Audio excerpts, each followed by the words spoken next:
hope all of y'all beautiful people are asleep. I hope y'all don't even tune in right now. But I'm going to tell each and every single last one of you, tomorrow, tomorrow, tomorrow, we are going to go after Big C and the Fem Posse podcast. I just tuned into that hater show. The man took it personal because he's mad at the takes he's made, and now he's mad, right? He's mad at the negativity that he spewed, and he don't want to be called out. So now, when the hater and when you bring up people's names, right, and you don't want to be called out, now he's turning on. He's mad. Like I'm still shocked. I'm still, Fred, what you still doing up? I'm trying to do this privately. Fred, I just tuned into the Fem Posse podcast.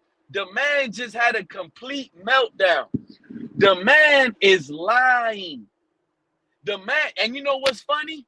Little C, you know what's funny, Little C? It's funny to me. It's funny to me how when I'm sitting here talking about the fake fans that I was talking about, he put himself in them shoes. That man put himself in them shoes, y'all. He thought I was talking about him with this whole fake fan crap. He took it personal. You know why? All he had to hear was one word, Tuanir. The moment he heard Tuanir, oh, Pete must be talking about me. He said my name. So because he said my name, I'm calling him a fake fan. Nah, Big C. I didn't call you a fake fan. You need to learn to listen. When I brought up your name, I brought up your name on how you've been negative on the team. It's up there, my guy. Go listen and clear out those ears. So when I brought up your name that you don't like, I guess you like to bring up people's name, right, Big C? I ain't going to call you Big C no more. You're Little C because you're giving little guy energy. You think you're allowed to bring up people's names on your podcast. And giggle and bring up their positivity like it's all fun and games, right?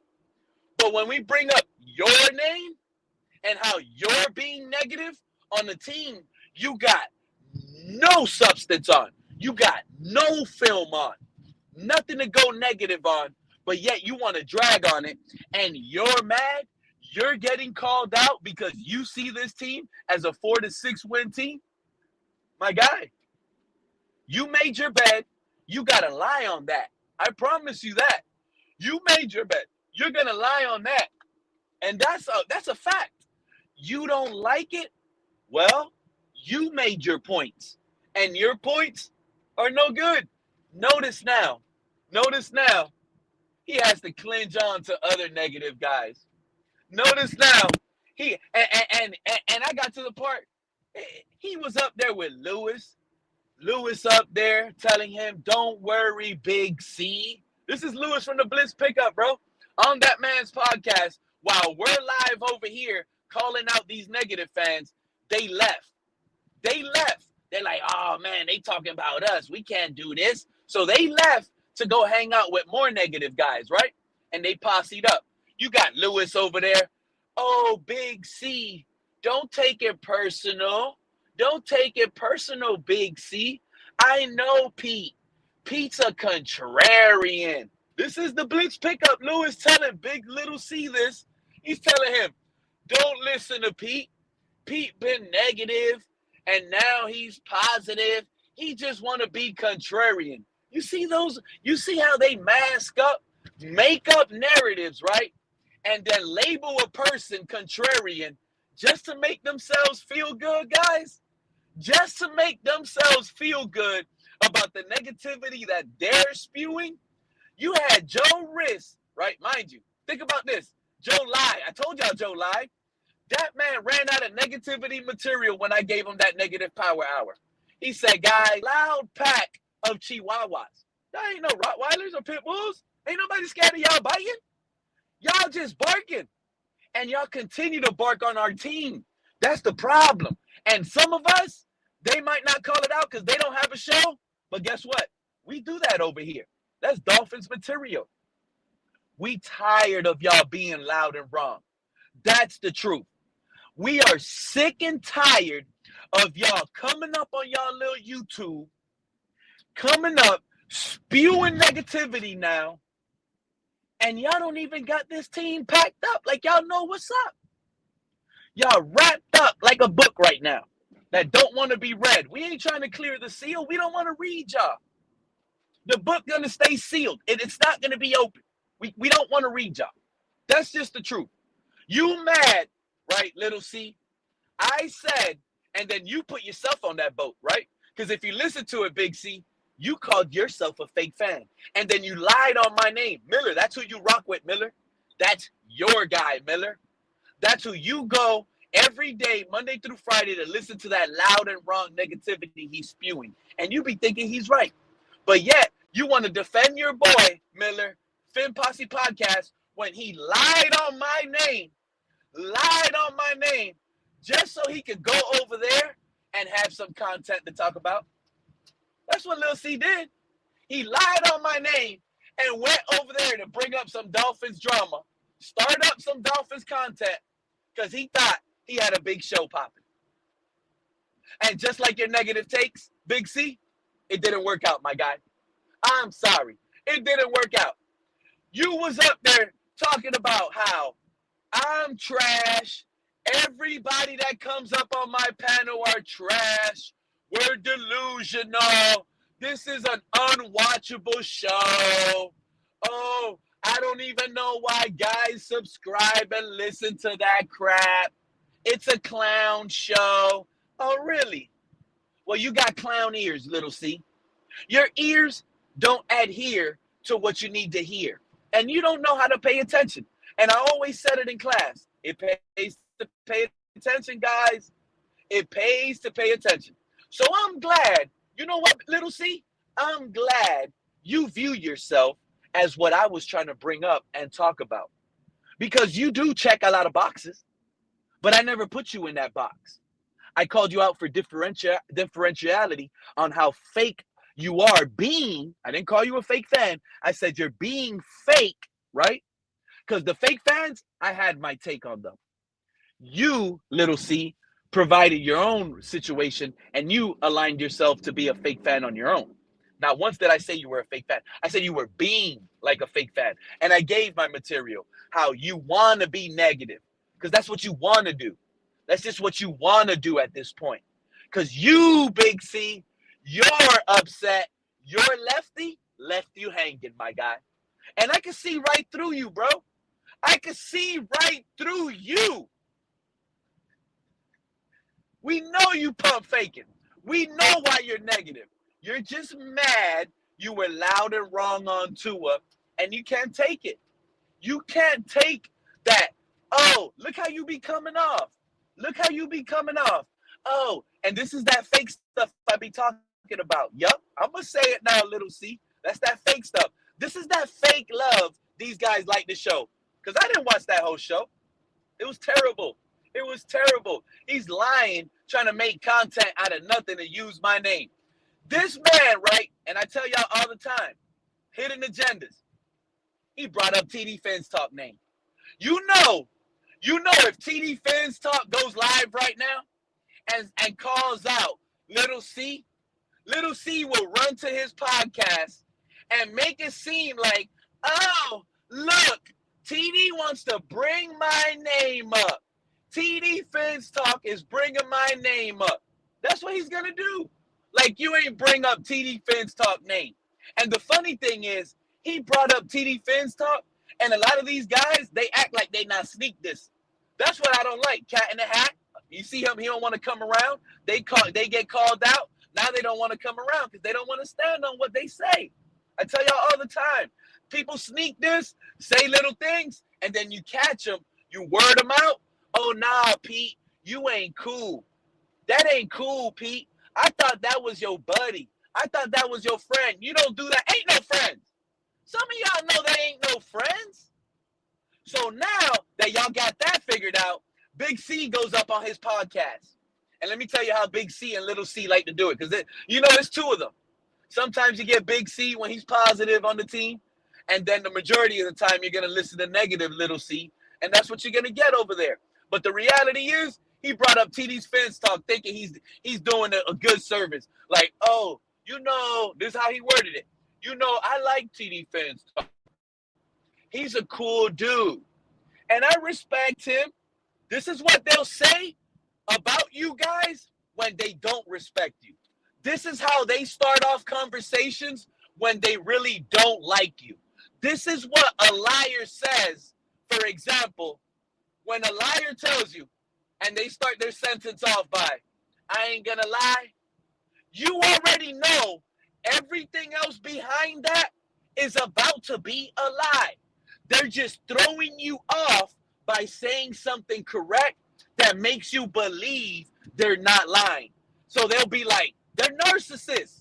Yeah, I said it, Little C. Some of you are narcissists. You come up, I'm not gonna lie. Or, for example, TD Fence Talk, he's a cool dude. He's smart. TD Fence Talk helped me up on my channel too. So he's cool. I like him a little bit. But you know what? He's a clickbaiter.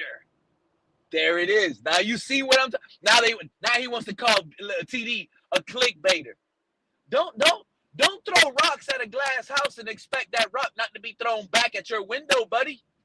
Only because you want to say TD is cool and TD is nice and TD has helped you out low key, don't mean you throwing slick disses, bro. Stop that. Come up with it. You want to be bringing up everybody's name, Little C. You bring up everybody's name, Little C. But the moment they bring up your name, oh, it's a problem now? Are you aware the reason why I'm bringing up your name is because your terrible takes? Are you aware the reason why I'm bringing up your takes is because you've been bringing up my name and you've been calling my takes terrible for a long time? I just been ignoring y'all. I just been in my own zone, coming around. It's no more. It's no more ignoring. Oh, no. Y'all gonna get the belt. Y'all gonna get the belt like poor, like bad children at this point. Oh, yeah. Oh, yeah. Then you got guys from the Buffalo realm, right, Little C? This is the problem, Little C. You got Buffalo fans in your chat. They hype you up. They gaslight you. So because you got a Buffalo, this is the sad thing. That man, Little C, has Buffalo fans modded. But he ain't got real fans modded, not Dolphin fans. Mr. Park goes up on his channel, tells Little C, hey guys, subscribe to Little C. He's been doing great content lately. And you hear it. I can hear it when and Mr. Park would be like, exactly. You know why Mr. Park is gassing you up? Because now, since you turn negative and you flip-flop, Little C, now, since your takes align with them, Little C, now they want to be your friends. But where was these guys that now you think want to be your friends? The Parks of the world, the Lewises of the world now, right? Where the Joe Riz? I heard you calling out for Joe earlier. Oh, Joe, come up on my panel. Come up on my panel, Joe. Why are you calling up for people to come up on your panel now? I didn't hear you, Little C, calling up for people to go up on your panel when Joe was negative when Tua was here. Or how about my guy, Mr. Park, that you stole? You stole my friend, Mr. Park. Why? Because now you notice you want to be contrarian. Now, these positive guys that are flip-flopping, you know what they said? Oh, you know what Pete is doing? This is what they actually believe. This is what they actually believe. And this is what they think is going to get them hot on the internet. This is what, you see, they think the NFL is copy and paste. And they're like, you know what? I figured Pete out. Y'all heard some of these guys? Hey, Little C, don't worry. You had Little Lou up there popping his bird chest up on your panel too, bro. You had that man popping his little bird chest up on your panel. Little Lou up there from the Blitz pickup who can't, if you blitz Lou, he don't even know how to pick up a blitz. That's how much knowledge I think that man's got. So he don't even know what a blitz pickup is. That's the reality of it. But you know what's funny? You got little Lou up there on your panel talking about, don't worry, Big C. You know what? I've known Pete for 6 years, and I finally figured out. It took today. He told you, little C, it took today's stream to figure this man out after 6 years. I think I heard that man say. That man, little Lou, turns around and says, I figured Pete out after 6 years. He just want to be contrarian, and that's why his takes be hot and everybody likes him. Can you believe that crap? They think I'm being contrarian to try to be like liked on the internet. These guys are like that bad WWE wrestler, right? That'll distract the referee. These guys will do anything. They will distract the referee in a WWE ring just to use a weapon on the opponent, because they can't win in the ring. They can't. So they gotta alienate themselves, tag team, and make up claims. Oh, Pete got hot takes. You know what? You know what Lewis said? And Finn Little Posse is it's a little posse over there. That's what it is. A little posse of guys, of negative guys. They don't really last that long. Finn Little Posse of guys, negative guys, they're up there talking about, oh, but you know what? He thinks he's smart being contrarian because now he's the only Dolphin positive fan. This ain't about being contrarian. This is about knowing what the hell we talking about. Y'all just didn't know what y'all were talking about for 6 years. Now, it's funny to me, it's some of the same guys that apologized, right? And came around, right? And says, oh, my bad, Pete. Think about this. They came around, apologized, and says, you know what, Pete? You were spot on. So how do we go from being spot on with our takes over here, that we were labeled as negative, hating Dolphin fans, let's keep these guys out of the community? How do we go from being hated and negative to these guys then coming around, because it's on film, it's on YouTube, guys come around, click the link and be like, nah, Pete, you know you were spot on, we apologize, you were spot on, to then now turn around, go up on Little C's podcasts and others just to go against their apology. How fake is that? How fake is that? You think I'm supposed to respect some of these apologies just because they apologize, and I'm supposed to be just happy and go lucky with these guys because they came one day and one day only and they had their senses right? You think I didn't think they were going to fall off the map again? Bro, their color showed. They went right back and did the same thing. It goes against what they said. He was up there, Little C, they're just contrarian, bro. They say things just to get under your skin. Yeah, they do all that. They're hating. Ain't nobody hating. We're calling out your delusional takes that you guys believe we have as delusions. And you know what's funny with guys like Little C, right? That's why a lot of these guys like Fem Posse Podcast and the negative fans that want to start jumping around that posse, guess what? They losing credibility as each stream goes by. Each stream goes by. Each stream. What these little guys want to talk about. Little Joe in the chat. Oh, did Pete finally watch Big? You know what's sad, Little Joe? You know what's sad, Little Joe? You another one, my guy. I gave you, Little Joe, a whole power hour, and you lied. You lied, and you got caught lying. How you feel about that, Little Joe? Now, you're literally part of the Little Posse podcast. Because when Little Finn Posse called you out, and with that little bird chest he called you out, you popped up. But yet, you were up here, Little Joe. You were up here on this live, and you turned around and said, I'm going to pump up some weights so I could get my little bird chest and my little arms pumped up. So, Pete, Thank you for letting me have the 3 minutes of negative hour, because all I had was 2 minutes of negative takes. And since I ran out of negativity, let me go and lie to Pete's fan base. Let me go lie to everybody that listens to Joe, Little Joe, and tell these guys I'm going to go pump some iron. You know, Little Joe tried to act cool with that, guys. Little Joe tried to sound tough.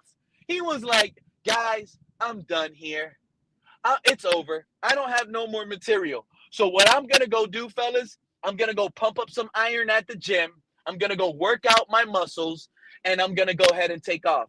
Literally 5 minutes in to the negative hour where Joe could have blasted off all his negativity. Y'all know what Joe did? I told y'all he lied. Y'all thought, you see, the same way these guys be talking about, oh, they know me. They listen to me. You think I don't know you, Joe? I see right through you, Joe. I see right through you. You left, you lied to us, and you went on Finn's Little C podcast. And you went up there and kikied and giggled and went up there. Mr. Park 2, Mr. Park 2, Mr. Park 2, the little hype guy, they traveled. They said, oh, Pete doesn't like negativity no more. So since I can't be on the panel, I'm going to go chase negativity. I'm going to go chase negativity because negativity drives y'all. Y'all found a new friend on the internet that aligns with y'all. So that's funny to me. Some of y'all went on Little C's show, lied, and this is what they did. They think by lying to me, they sent like they were gonna make me feel bad. I don't feel bad, Joe. I feel bad that you didn't actually pump up those little arms you got. I feel bad that you lied about your own scrawny body about lifting weights. That's what I feel bad at. I feel bad that you would lie to yourself to just leave a podcast, go somewhere else, and sit here and say, yeah, Little C, can you hear what they're doing over there at Pete's Takes?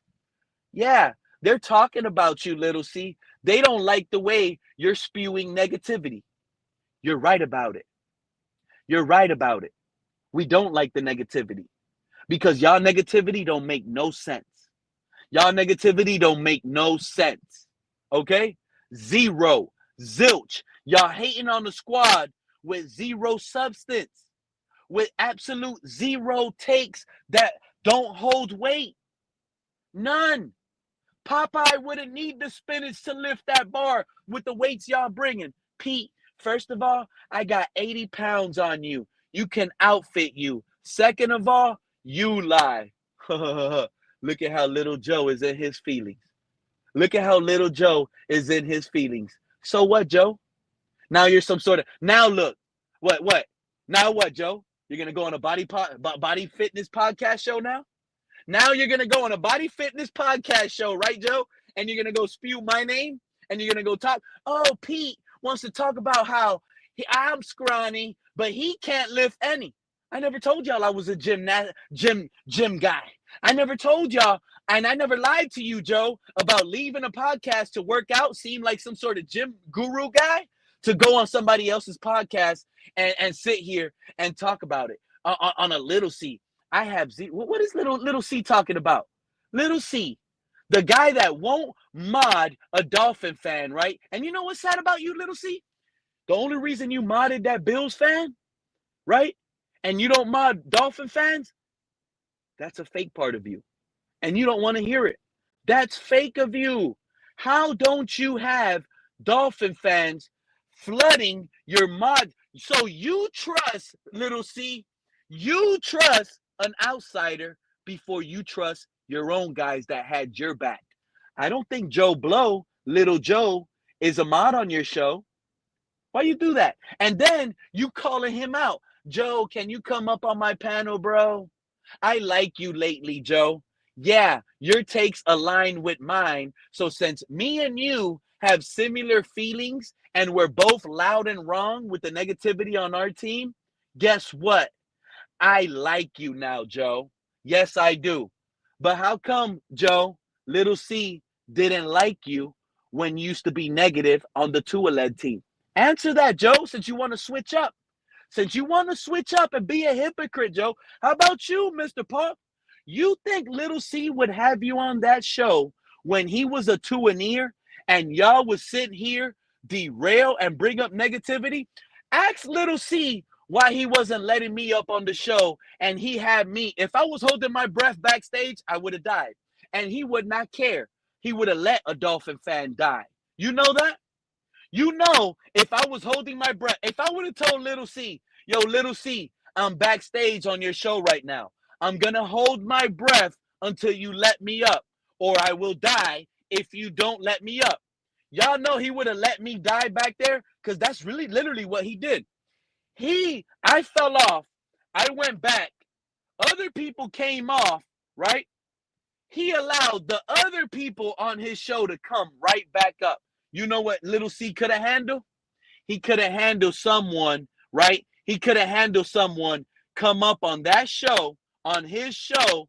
There you go. What I told you. You see, I told you. I see right through you. I see right through you. The truth comes out, my guy. You see what I told y'all? He was letting me die backstage. And that's his excuse.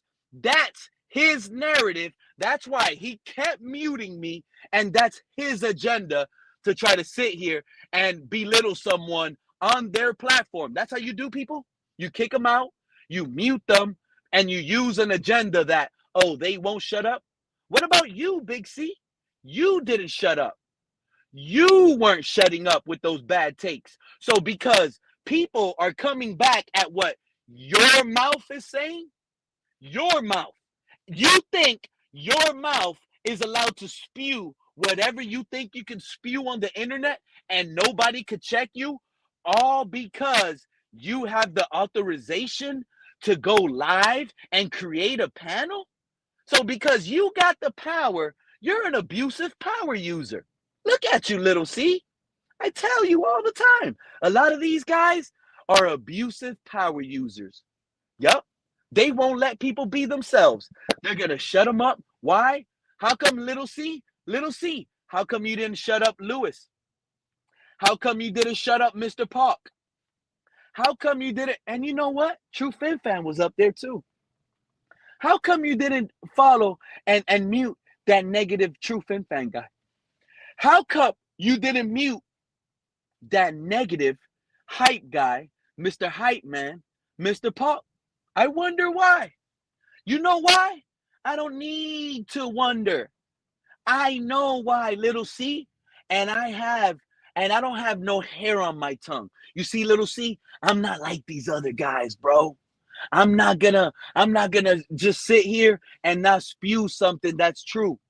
You wouldn't allow these guys when you were a two-and-ear. And let me tell you something else, little two-and-ear, Little C. You don't like the fact that I call you a two-and-ear. You didn't have a problem being called a two-and-ear. Hold up, because it's not only you, Little C. This goes after Little Lou. Little Lou, Little C, and a lot of you other two-and-ears didn't have a problem being labeled a two-and-ear when y'all were pumping up y'all little bird chests on these internet streets, y'all. When Tua and y'all were high flying with the MVPs and calling us out, look at these negative Tua haters. They don't know ball. Look at the PFF grade Tua has. Look at the PFF grade that Tua has now on the deep ball. Remember, y'all? Remember, Little C? Y'all calling out Tua haters as being negative, and y'all called us out claiming Tua has a deep arm because PFF said so. How did PFF work? How does PFF work for that take, fellas? Nah. Now, y'all scrawning around and building up this little negative posse. And I'm glad you put posse because it's in your name, Little C.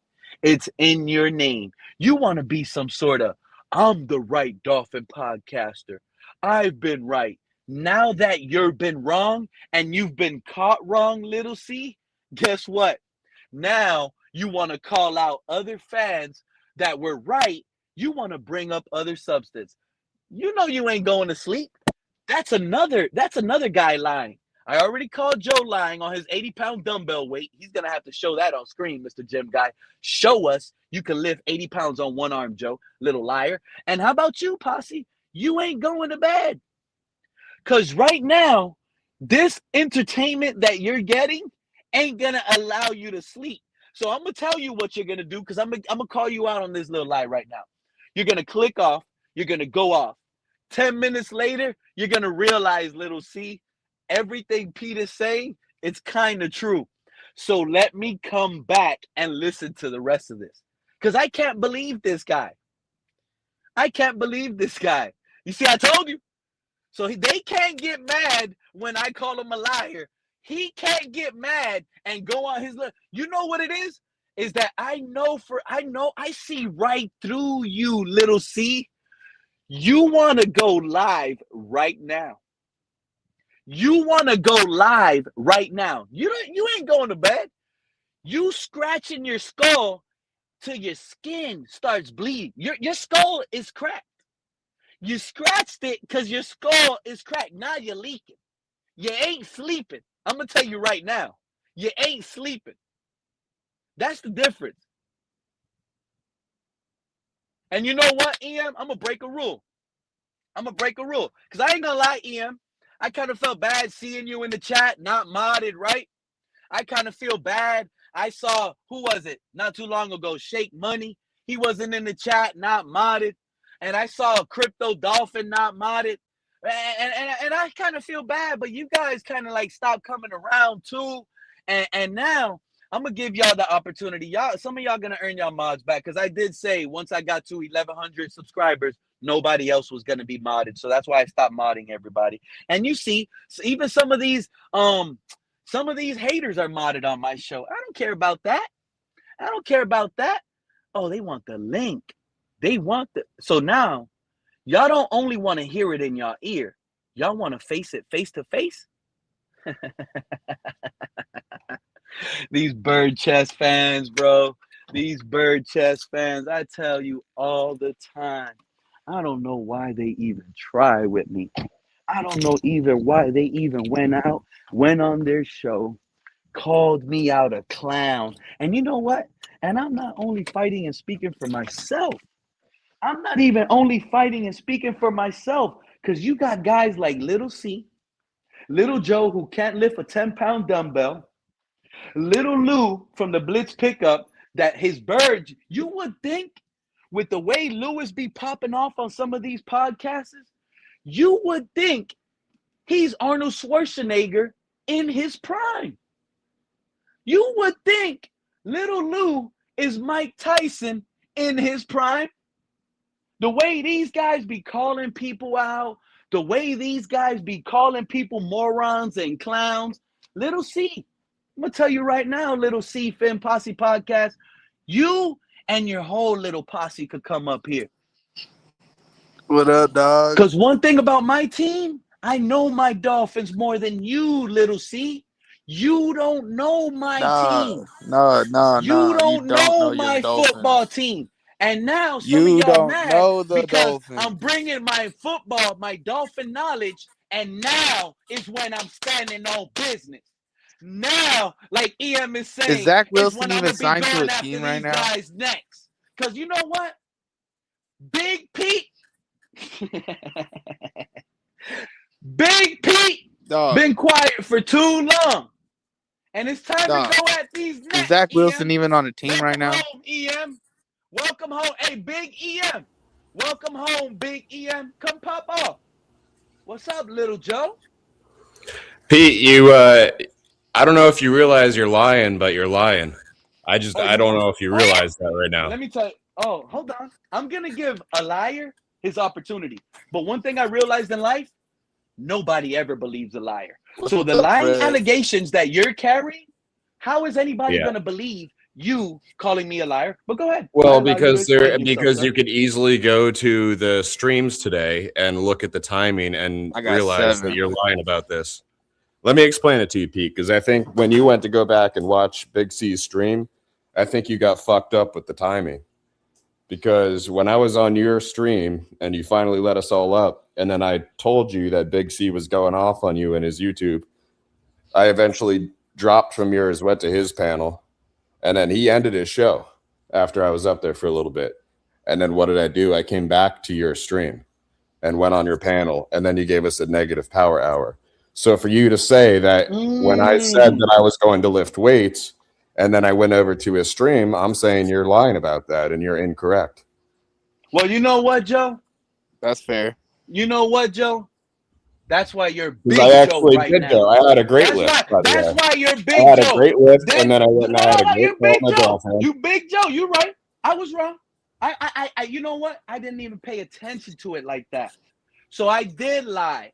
But I was so high, and I couldn't believe my eyes that you were up there, because I literally went up after the show to tune in, and I said, wow, little bird chest Joe.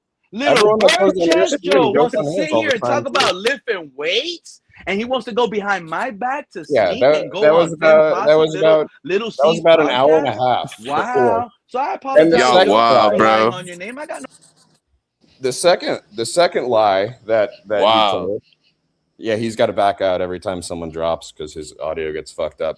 The second lie that he told, I don't know what just happened, was that during his negative hour, you said that I was only talking for 3 minutes. First of all, I was the only one making negative points in there. I think you know that. And second of all, I was on there for about 30 minutes, maybe 25 minutes making negative points. So don't come at me with this 2 minutes and then dip. Joe and Blacko. You stream I'm with bullshit. you there. I think 3 TDs is nice. Oh, yeah, I'm back, man. Sorry about that, bro. Sorry about that. What up, Fred? You good, Fred? Good morning, everybody. Good morning. So Pete, that's why I said I don't think What you up, realize Joe? you're lying because you got the times We're just fucked taking up, over but you were now. lying. All right, so I got the times messed up. You spot on, Joe. So I take all that back You're tuning on into the Joe's Finn name. Posse. Shout out No, to it Joe. ain't. This is Joe is Big Joe now. Now you back to Big Joe. By the way, let me point out that's how you react to something. Instead of taking personal shots that some of us in the community will defer to when they're angry, that's how you solve something. About what? I'm saying, like if you're triggering someone, sometimes people will come in and start taking personal shots instead of trying to explain it to you calmly, like I just did. And it was awesome. But I will you say, did a great job. Appreciate you. You always been a y'all good wild sport, for Joe. You know calling what it Big is. C a fake fan. When he ever Who's this up here? real? Is this Miller? Honestly. Oh, Miller. Little bird chest Miller. I saw you. He stays stagnant Little bird chest on his Miller. takes. Hold on. You tune in weekly or I'm daily glad you're when he up did here, go little live bird a lot. chest Miller. Miller, can you hear me, Man, Miller? he wouldn't switch up. He was Miller. him. So for you to call someone out there fandom, tell them they switched up when they don't switch up. Pete, can you hear I don't Miller? understand that. Oh, I hear Miller, but I don't think he hears me. Miller, do you hear Pete? But anyways, I'm hopping off here. Miller, do you hear anyone? I don't think he hears anyone. So let him hop off. Yeah. Because Miller, he's in his own world right now. Yeah, little bird chest Miller, right? Let me tell you what this man, little bird chest Miller. I tune in to Little C's podcast, right? As soon as I tune in after the show, I said, let me tune in. Little Miller Bird Chest is on his comment section, and he goes and hypes up negative Little Posse. He turns around and says, on the comment, you'll go watch it. It's still there, I guarantee you, and hurry up before he deletes it, because I know he'll try to delete it. He turned around and says, oh, I don't know why you're feeding into this Pete crap. Pete, listen, Miller and these negative guys, they're spewing it. I love how they're throwing it. He went and left a comment talking about Pete believed in Zach Wilson. Pete believed in Skylar Thompson. Pete believed in this other quarterback. How are we supposed to believe and take Pete seriously? That's what Miller left on the comment section to Little C's show. Oh. That is wild to me. Hey, man, you know, if I remember, Skylar Thompson was 2 Waddle drops away from winning a very playoff game for a long time, bro. It had to take 2 Waddle drops. And if you ask me, bro, I still stand on business. I say Waddle dropped those passes on purpose, man. I really do. I really believe that. I really believe that. Where EM at? He don't To, want to hit the building? Come to call him out, protect- EM. to protect to his job, basically. To protect to his job. Yes. Yes, definitely. Definitely, bro. Because you got to look at the circumstances. I mean, that's bro. just as bad as gambling, right? Or look at fixing the a game. look at That's the just as circumstances, bro. Look how long it's been a playoff game has won. That's bro. a serious accusation, Fred. That's Bro, just as bro. bad as when they throw a 2 game for drops, gambling. bro. 2 drops, bro. 2 meaningful drops, bro. Come on, man. Well, Come on, man. And if you ask me, bro, it would have been 3. There was no deep pass to the sideline. He held that, but he lost it going out, and they gave him the catch. Bro, I'm telling you, man, Waddle was sabotaging that game for Skylar Thompson, bro. I honestly believe that. Well, of course, nobody told me, but, bro. I hear what you're saying. Too much, bro. Too much. I hear what you're saying. I don't think he has great natural hands as it is, so it didn't shock me that he dropped him, but I hear what you're saying. That's what you could say. He threw the game, if that's what you're saying. Hey, this man, little C, right? Let me explain something to y'all. When I was calling these fake fans out, I literally gave an example of the fake fans that I was talking about. I gave criterias of what it took to be labeled a fake Dolphin fan. I said, right? I said you had to be a content creator. You had to be a two-a-near. You had to want to go to camp tomorrow, first padded practice. Is Big C going to camp? I don't know. This is what I'm saying. I don't know if Big C's going to camp tomorrow. I'm trying to figure out how he got tied into this. He tied himself, Joe. Oh, you didn't call him out by name? All I said, I did call him out by name. Oh. But all I said when I called him out by name is the same thing I literally been saying about Little C the whole time, that he's a negative fan. Guys like Little C and guys like Joe, they're being negative fans because they believe, right, we're only going to win 4 to 6 games. They believe, right, that this So you're saying it was part of a group call-out. I called out his name on the last stream. I did, but it wasn't based on. I called out a lot of guys. Right, it was Lewis isn't one of those guys that I'm calling a fake fan. I think he understands that. He's smart enough to know, I'm paying attention. I'm listening. Pete is not talking about Lewis, the blitz pickup, as a fake fan. Because if y'all paid attention, the fake fan was the criteria I gave y'all. These other guys I brought up, I called them out for different things. For being either a two-a-near, for being, like Little C, being a negative fan at the time that we're supposed to be the most hyped, right? Little C wants to be negative. At the time we're supposed to be the most excited on the team, Little Bird Chest Lou wants to be negative. He might be a Jets fan in disguise because he does live up in the Jersey area. Hey Pete, I got a question, man. Are those guys, those ones you call the fake fans, bro? Mm-hmm. Were they two-a-nears, bro? Yeah, that's what I said. These fake fans are two-a-nears, and I believe they have some sort of hidden agenda. So this is why I believe Little C. This is why I believe Finn Posse Podcast. Little C thinks I was talking about him when he was being called a fake fan. Because you know what he did? He felt for the title. He felt for the title. He heard his name once, and he saw a fake fan on the title. So because he heard his name and he saw a fake fan on the title, you know what he did? He rage bait. He raged.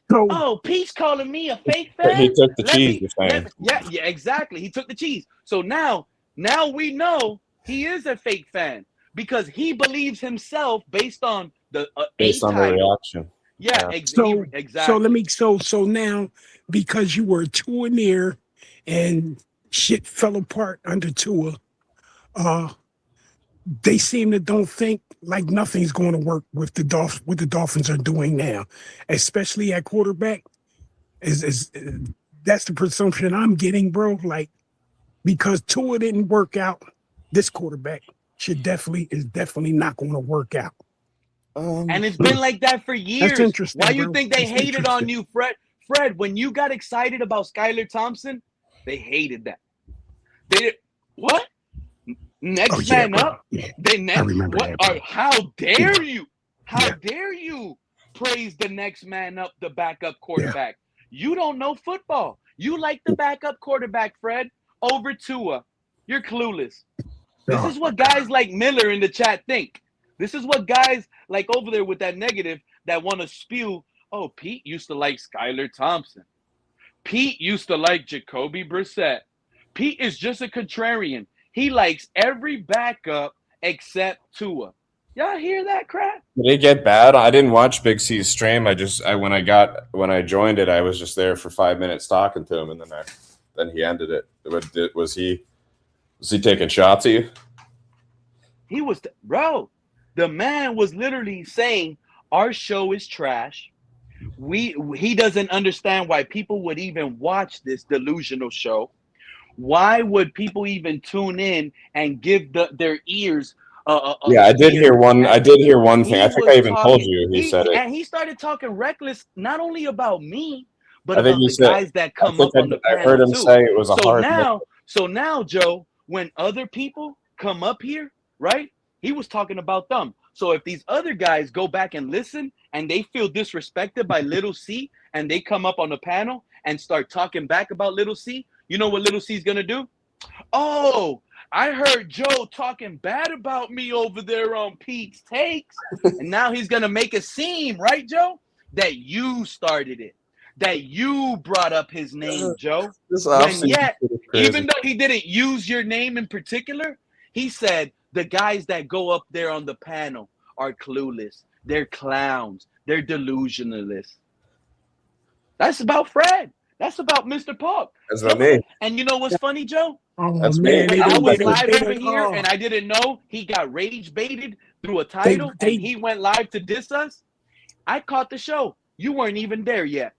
This man is over here. Hey, he's begging for you, Joe. And you know why he likes you now, Joe? Because you're negative. And his negativity, both of you guys are. You know what's interesting though? He wasn't negative before. He was, and it's not just a Tua thing. Like he was positive on really positive on Chop Robinson last year, to the point where Michael K gets after him about it. Who? Big C or Little C, whatever. C. You know. Hold on, man. You mean to tell me they recruited Mr. Park, bro? Are you telling me they recruited Mr. Park? Who's they? Big C. It's one person. He doesn't have a group. It's just him, even though it's posse. Okay. Okay. Man, well, Joe, you know what I'm saying. If it's the other side, I'm going. No, I think that I think Mr. Polk was actually up on TFTG's late night stream. That's where he's at. Yeah. I don't know. I don't know if they're positive or negative over there. I haven't really watched their streams. Man. But yeah, I mean, I don't know. I guess, he's been a lot more negative, I guess, this year, or down on the team. I'm sorry, I had to use the restroom. But hear me out, Joe. When Little C was a two-and-ear, do you remember that? Do you remember when Little C was a two-and-ear, guys? I don't remember him being a two-and-ear. I remember him being super high on Chop Robinson, though. Oh, he was high on Chop? Yeah, he was extremely high on Chop last year. Yeah. Wow. So now, when Little C was a two-and-ear and he was going live, I think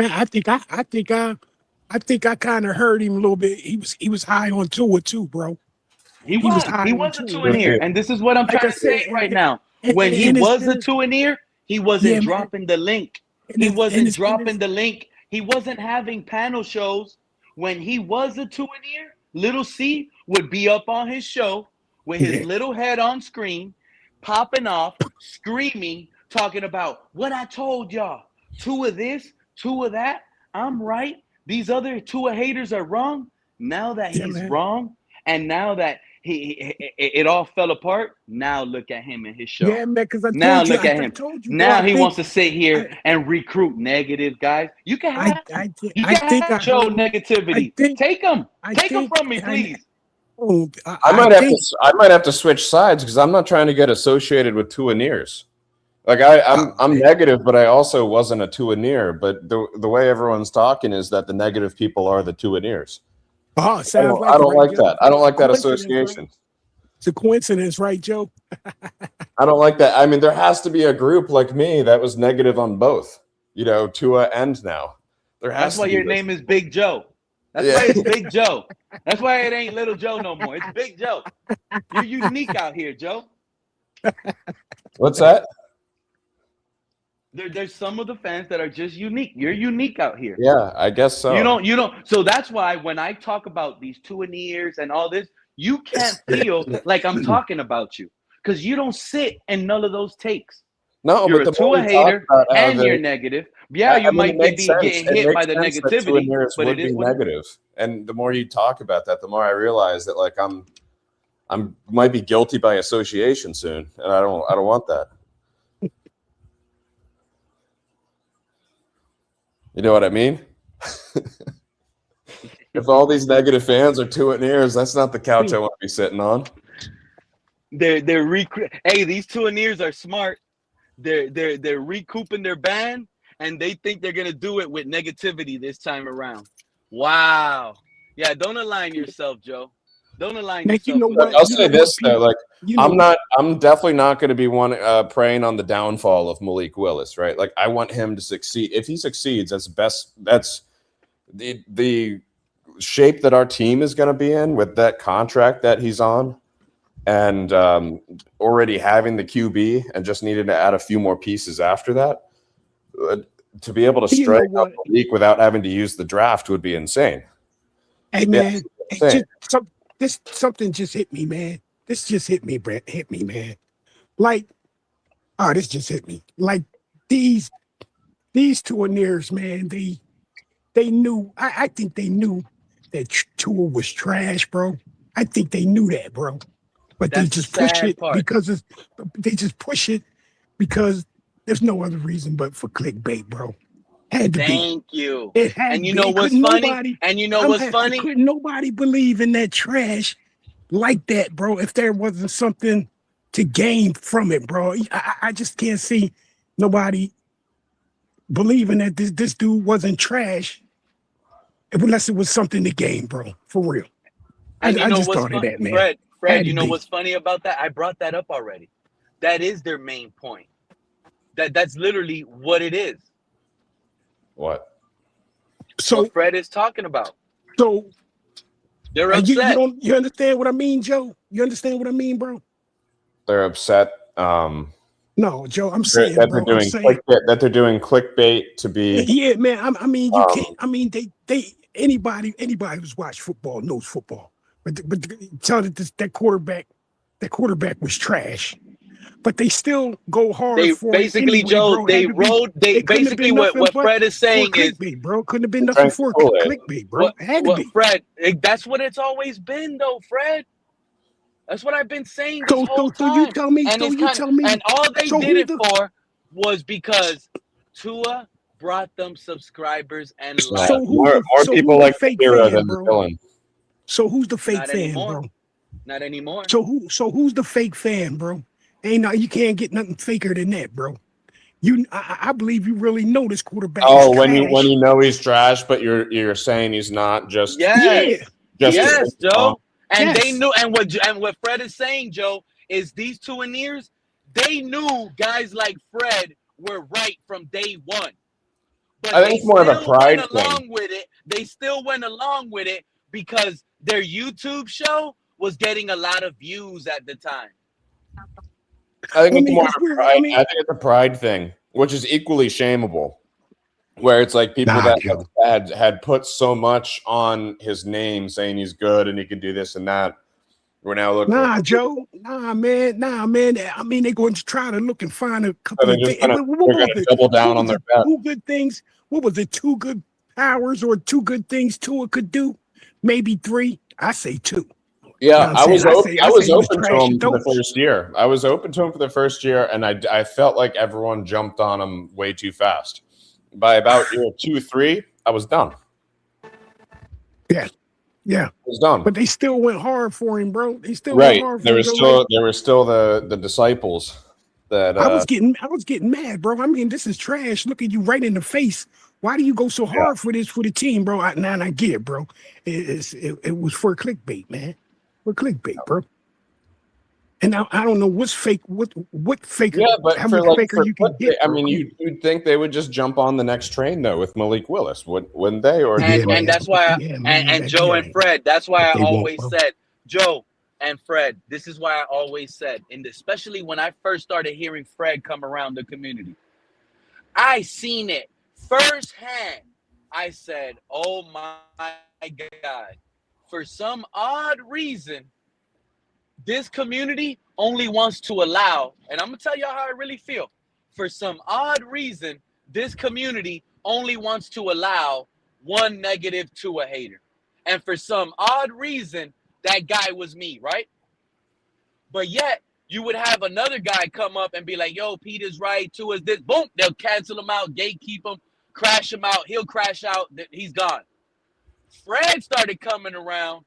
He started talking all this Tua mess, and I'm like, look, who is this guy, Fred? He's spot on. And sure enough, they started getting on him. They started gatekeeping Fred. And I said, oh, hell no, they doing Fred like that too. You see, you can't have an open view on Tua. That's when I realized. At first, I thought it was, let's just go and bully Pete. Because I guess they had nah. It wasn't really just bully one guy. It was literally, they really believed in Tua. That's really what it was. Wow. It had to be, Fred. The way some of these guys, hey, Fred, your life was threatened over Tua, bro. You ain't threatening nobody if you don't really believe that crap. That's the sad reality. Yeah, man. Yeah. And you know what, man? And it is what it is, bro. I was on anybody after Tua. Skylar Thompson, I rode with him just because it was after Tua. I rode with Tyler Huntley because it was after Tua. Bro, I'm doing anybody after Tua, bro. For real. It is what it is. And you know what's funny, Fred? I was doing the same thing. And you know what these Tuaneers are trying to label us as? Oh, we don't know. They trying to label us as we don't know football because we wanted guys like Skylar Thompson, Jacoby Brissett, Teddy Bridgewater. We wanted Mike White. Who else? We wanted over Tua. They think Zach Wilson. They think because we wanted the backup quarterback to start over Tua that we were trying to convince a fan base the same way they were trying to convince a fan base. You see, we are not the same Tuaneers. We never told y'all Zach Wilson is going to be the franchise guy. That's right. We never told y'all Skylar Thompson is going to be the franchise guy. We never told y'all these other guys, Jacoby Brissett, were going to be the franchise guy. All we said was the best quarterback on the team is Skylar Thompson. The best quarterback on the team is Jacoby Brissett. The best quarterback on the team is Ryan Fitzpatrick. It ain't your guy, Tua. Yeah. And I still believe to today, even that Tua ain't here, bro, I still think those quarterbacks you're naming, they're still better than Tua, bro. Still better than Tua. They don't like that. Come on, man. They don't like that. That's the truth. Bro, when Jacoby Brissett left the Dolphins, they laughed at him. They put mud on his name, Fred. Bro. Pete don't know football. Look at Jacoby Brissett bouncing around. Well, let me tell you something, Tuaneers. Jacoby Brissett, he just held out. Jacoby Brissett stood on business. Jacoby Brissett is a starting quarterback for another franchise. Jacoby Brissett got Kyler Murray shipped out of town on $100 million contract. You know who else did that? Malik Willis. Malik Willis got Tua out of here. And you know what's sad? This is the ironic part about it, right? These Tuaneers, they're hating on Malik, right?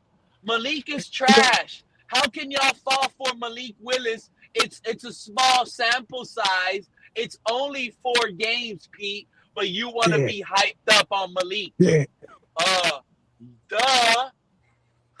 Yeah, What you man. think? I wish, you know what, Pete? I wish I knew who it was, man. Who they were that were celebrating when Tua got that contract, bro. I wish I knew who they were personally, bro. You know what I'm saying, Pete? I know they were Tuaneers, man, but I don't think I don't know. I heard personally out of somebody's mouth who it was. That was good. That was cool with Tua getting that contract, bro. Do you know any? You don't That's a good remember point, when we Fred. got Because that a lot of contract? Tuaneers had actually flipped I that thing. went on to the Tuaneer stream with Stephen D up on his show. Okay. All of Yeah, I these remember him. guys were up there, right? Listen to this, Fred. All of these guys were up there on the panel celebrating it as a dub. All of these guys were up there on the panel. And That's if you crazy. go back, this is the beautiful thing about YouTube, right? All you got to do is go back and go watch it. I mean, it's going to take like 5 minutes to look for it. I know we don't want to do it, but all you got to do is do 5 minutes of homework and you will catch me on the stream of Tua's payday, right? I go up there on Stephen D's channel. I tell Stephen D, he thinks, right, it's a dub on these Tuaneers. Hey, And these Pete, I got Tuaneers, one, bro. I just thought of one, bro. I'm going to give it to you. You can have it. Okay. Go ahead. You can have bro. it after this. I pop up on the channel. You know how they introduce me? Oh, look, the Tua hater is coming back that thought Tua wasn't going to get paid. Ha, ha, ha, ha, ha. What do you got to say now, Pete? Go listen to it. I don't make things up. You know what I said? I went up there and I said, I'm going to hurry up and say what I'm about to say because I know you Tuaneers are going to time me out with $10. But guess what? And this is what's crazy about it, right? I literally told all those Tuaneers in their face, this little moment you guys are having that you're celebrating of Tua, because this is the part they were celebrating, Fred and Joe. Let me tell you guys, if you guys go back and hear me crush these guys, y'all will die laughing in y'all couch right now. I told them this. I said, what you guys are celebrating, because they were up there celebrating, show me the money. And they were making fun of me. And they were making fun of me. And they were up there talking about, go ahead, Pete. Show me the money. Ha, ha, ha, ha. Keying and laughing about the payday, right? Making fun of me, right? How wrong I was. Well, guess what, nerds? How wrong were y'all? Because if you go back to that particular stream, I literally told these Tuaneers to their face. I said, what you guys are celebrating right now with Tua, the sad part about it, and it's word for word, I'm not making this up. I want y'all to go back so y'all can hear the truth. I told these Tuaneers, I said, what y'all celebrating right now with Tua and this show me the money crap, I promise you, my vision is not like y'all vision. This is going to be the same words y'all use against Tua when his contract ain't matching up with his play. Y'all are going to be the same guys that are going to make fun of Tua with the words, show me the money. And sure enough, I got timed out like I predicted. Y'all going to see it on the show. I got timed out just like I predicted, but I at least got to say what I wanted to say about these guys over here huffing and puffing and being loud with their little bird small chest, talking about, yeah, y'all see Tua, how positive he is? Look at Tua. He's a leader now. Bro, they even had the audacity to call him a leader now and a captain, make fun of guys like myself, and use the terminology that Tua used, which was, show me the money. I told these guys, it's going to be that show me the money that's going to get y'all hurt at the end. And you know what ended up happening? Not too long later, some of those same guys you see on that panel that had 45 minutes of fame to make fun of me, all of them are eating crow right now. All of them. Go look at them. Go listen to it. Because I promise you, some of them y'all like. Some of them are y'all favorite podcasters. Some of them are just, it's just irresponsible, and it's funny to me, the things they were saying after that. So who's the joke on now, fellas? Who's the joke on now? So the clowns that are over here, who's the joke on now? I literally remember one, man. I'm not going to say any names or anything, bro. But bro, when Tua got that contract, they went on someone's stream, I'm gonna say, and bro, I came in for a second to check it out. And bro, they literally cried, man, when Tua got that contract. I ain't talking about cry because he. I'm talking about they cried for him because he got it, bro. Like they were that glad for him. They literally cried, bro. I was like, wow, but I'm not going to say any names though. I was like, oh, you know what I find funny though, Fred? There's good guys like you on earth that don't want to say names. But you want me to tell you something, Fred? You want me to tell you something, Fred? Yeah, I'm not going to do that. Those guys that you don't want to bring up their names, they had no problem calling you an idiot. They had no problem calling you out. No, they had no problem. Nah, man, you wrong, Pete. You wrong in that. When this person right here, they never insulted me. You know what I'm saying? They never called me this, called me that, told me I was this, and told me that. You know what I'm saying? They never insulted me. So that's basically the reason why I don't want to say any names. I believe deep down they're good people with a good heart, bro. That's cool. I mean, there's always going to be a small percentile of the fan base. For example, like Joe. And they're a real fan. There's always going to be a small percentile of a fan base like Joe that he can't get mad being called a negative fan, but yet he's also a negative fan that wasn't a Tua-neer. So you see what I'm saying? So everyone has their own little shoes they got to fit in, and they don't all align, even though we're calling them out somehow, some way. But it all doesn't fall back. So that guy you're talking about in particular, there might be an outlier. There's some guys that are outliers out here. Joe, in particular, you, who you're talking about right now, who never disrespected you but was crying when Tua got paid. I see what you mean. There's a small group of guys. And you know what's sad too, Fred and Joe? These guys probably think I be talking about them, when they probably I don't even be talking about them. But since they know they were a Tua-neer at one point, they think I talk about them. But in reality, most of the Tua-neers I go after are the ones that are podcast creators, not the fans that rode with their little favorite podcaster, not the guys in the chat. Some of them could get it too. But the reality is these Tua-neers know who I go after.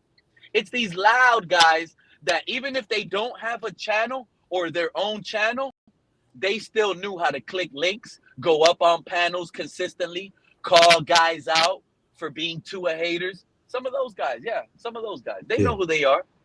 But then I feel bad for some of the guys that think that I'm talking about them. I'm going to be honest. And I'm really not.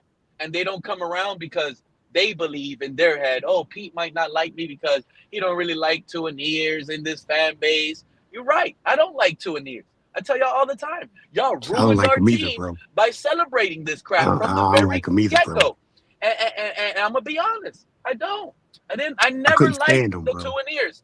I never liked their takes. I never thought they were doing us justice and helping us out. But in the other hand, it's funny how they manipulated like narcissists and convinced this fan base thinking they were doing good justice for the team, and they were calling out fake fans like us. Now they want to be. Now some of these guys that they want to get called out for being fake fans, and they're mad. I'm calling them fake fans. Well, guess what? Y'all were doing the same when we were negative. So now when y'all negative and y'all loud and wrong this time around being negative, y'all don't think y'all get to get called out? They don't get to get called out now, Fred. But yet, when the fan base was negative on Tua, they could call out the negative fan base. Why these Tua-neers feel like they have a double standard? Why these Tua-neers feel like They could talk behind Tua haters' back on their show or talk slick about other podcasters or other fans in the community because they didn't like Tua and they're allowed to slick and diss talk. But when the Tua haters now are deemed right, and now we're popping off our big pumped up six pack and our big beautiful chest, and now we're muscle bound on these YouTube streets, right, Fred? Why, when we do it, why is it wrong? And why now are they trying to sit with their heads down, making it seem like Because man, we're the bad guys? Why are they doing that? Because man, at that time, bro, if you had anything negative about Tua, bro, you were fucking with their, excuse my language, but you were really playing around with their kind of livelihood on how they would make money off of their podcasts or whatever, bro. So if you're negative on Tua, bro, that's messing with that. You understand what I'm saying, Pete, man? So naturally, man, they're going to call you out and insult you and hope you don't even come back and listen to their stream or whatever, bro. They're gonna ban you, block you, whatever, bro. Just for you giving I'm gonna say an honest take and a truthful and a truthful comment or what have you, bro. You know what I'm saying? And even though it's right in their face, bro, though it's right in there, man, how can you be so, you know what I'm saying? Like, I don't know the word for it. I know what I want to say, man, but it ain't coming around. But how can you ride so hard for this trash quarterback? You put it plain and simple and be good with it, bro. And be good with it. And not only that, but insult me for looking at trash that I think is hurting the team, where the team could definitely do better at. As a matter of fact, if you ask me, if that position was okay, then the team would be going further than where the fuck is going, bro. Simple as that. They didn't care where this team was going. All they cared is where their channel was going. And if it took to defend Tua, even though they knew they were wrong, and they knew that's the thing. That's the thing, Fred. You said it earlier, bro. You could not have been more spot on than ever, dude. This is what I be talking about. They knew Tua wasn't the guy from the beginning. They made up these narratives. They used these excuses. How come they're not willing to use some of the same excuses they used for Tua? How come they're not using that? There you go, Joe. Thank you, Joe. There you go. Every time we get a new regime and a new coach and a new quarterback, how come they can't be opportunistic again? Why they got to lose it now? Yeah. That's why I say. That's what I'm saying. I think it's pride, man. I think they'd rather, double down on being correct about Tua, because I feel like being pro Malik would be admitting defeat, and I think a lot of people are trying to protect their pride by just being completely down on the team in the absence of Tua. Wow, you heard what Joe just said, Fred? You heard what Joe just said, Fred? Yeah, I heard what he said, man. Wow, it makes so much sense. If they are pro Malik, it makes them look bad on Tua. Yeah. Wow. It's like they're admitting their mistakes by jumping to the next QB. Yeah, man. Exactly, bro. Because you have to look at every time somebody after Tua, would have to start. I don't care, Ty Huntley, hey, all the rest of the backups, whatever, bro. Automatically, bro. Oh, he's not gonna get it done. Oh, look at that behind the back. Look at passing too high, bro. They were just complaining about any little mistake that the backup made, bro. Any little mistake, bro. I remember that. You know what I'm saying? Come on, man. That's terrible, man. It's terrible. That is wild to me. It makes so much sense now. They don't want to support Malik because it's going to go against what they believed in Tua. And so, and I'm like this, man. It's plain and simple. if Malik doesn't work out, bro, he's not up to. If he's not up to my standards, bro, you know what I'm saying? Like, bro, I don't need a podcaster to tell me that he's he's not the man. He's not. I don't need that, bro. I'm a grown ass man, bro. Watching football a long Facts. time. I'm not gonna. I don't have to listen to you to tell me what's wrong with him, why he's not the man, or if he is or isn't. Bro, I can figure that out for myself, man. But if I'm looking at why he's not the reason, I'm saying it, but you're making excuses for him why he's still the guy. He's still then bro. Then now we got a disagreement, man. And I'm not gonna insult you or anything, man. I'm just gonna wonder what kind of football fan are you, and ask you what are you looking at?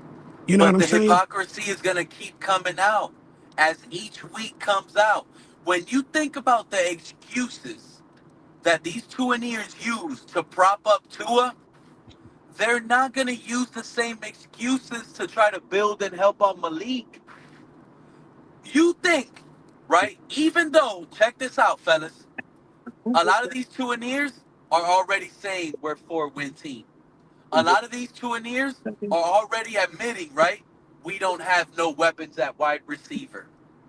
But these two-and-ears, even though they're admitting already we don't have wide receivers, when the season plays out and Malik is not playing up to par like we think he could play, you think these two-and-ears are going to be like, nah, we ain't got no wide receivers. We need to get a better wide receiver this next draft for Malik.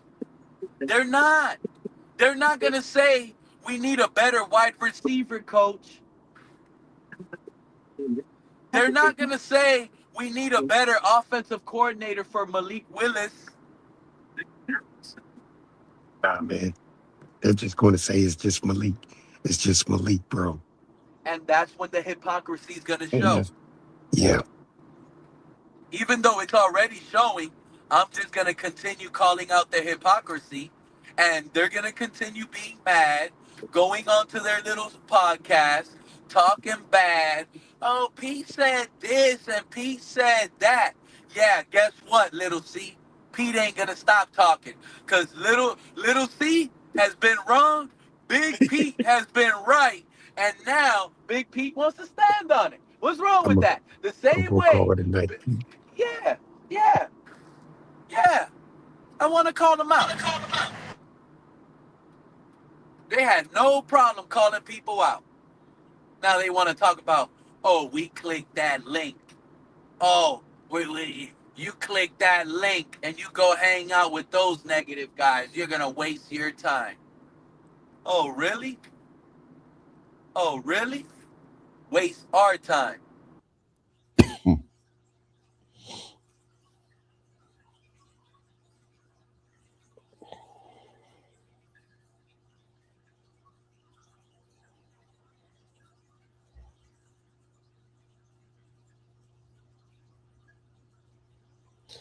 Pete, you got two Bills fans in your chat. Two Bills fans. Yeah, you got Mark and that's the two Bills fans. That's the only mods Fin Posse Podcast has modded. The two Bills fans. He don't even mod Dolphin fans. That's how negative he is right now. That's how negative. What? Suicide Hotline, maybe top 10 of the bottom third. You see how Bills fans don't even know what they're typing. No O-line is top 10. Shout out to Joe. I don't know what he means by that. Joe, talk to me about Chris Bell in 2027. Of Bills fans. No, Bills fans. You see what I don't like about these Bills fans, Joe? They act like they don't got bigger problems than us, Joe. And I'll be honest. I think the Bills fans have way bigger problems. They got the most pressure. Yes. And they're not gonna build that pressure. That pressure is bringing them down. If they don't make the AFC Championship this year, their fan base is going to implode. Firing McDermott when they probably shouldn't have. Bills fans right now are the most hurt fan base there is in the entire league. And there's none close to it. Bills fans last season, Joe, they won't admit it, Joe. And you might think I'm crazy, Joe, but just like I told the world, Josh Allen is in his prime right now. Josh Allen is the best quarterback in the NFL right now. This was 5 years ago, Joe. I was telling people, Josh Allen is in his prime. Why you think these Bills fans flocked over here and started subscribing and loving Pete's takes? Because of my takes 5 years ago. But the thing is, this is how people on the internet work, right? Because what I said 5 years ago, these Bills fans loved it. Oh, look, Pete is the only Dolphin fan that's keeping it real. Pete is the only Dolphin. This is what the Bills fans were saying to these two ears just a few years ago, Joe.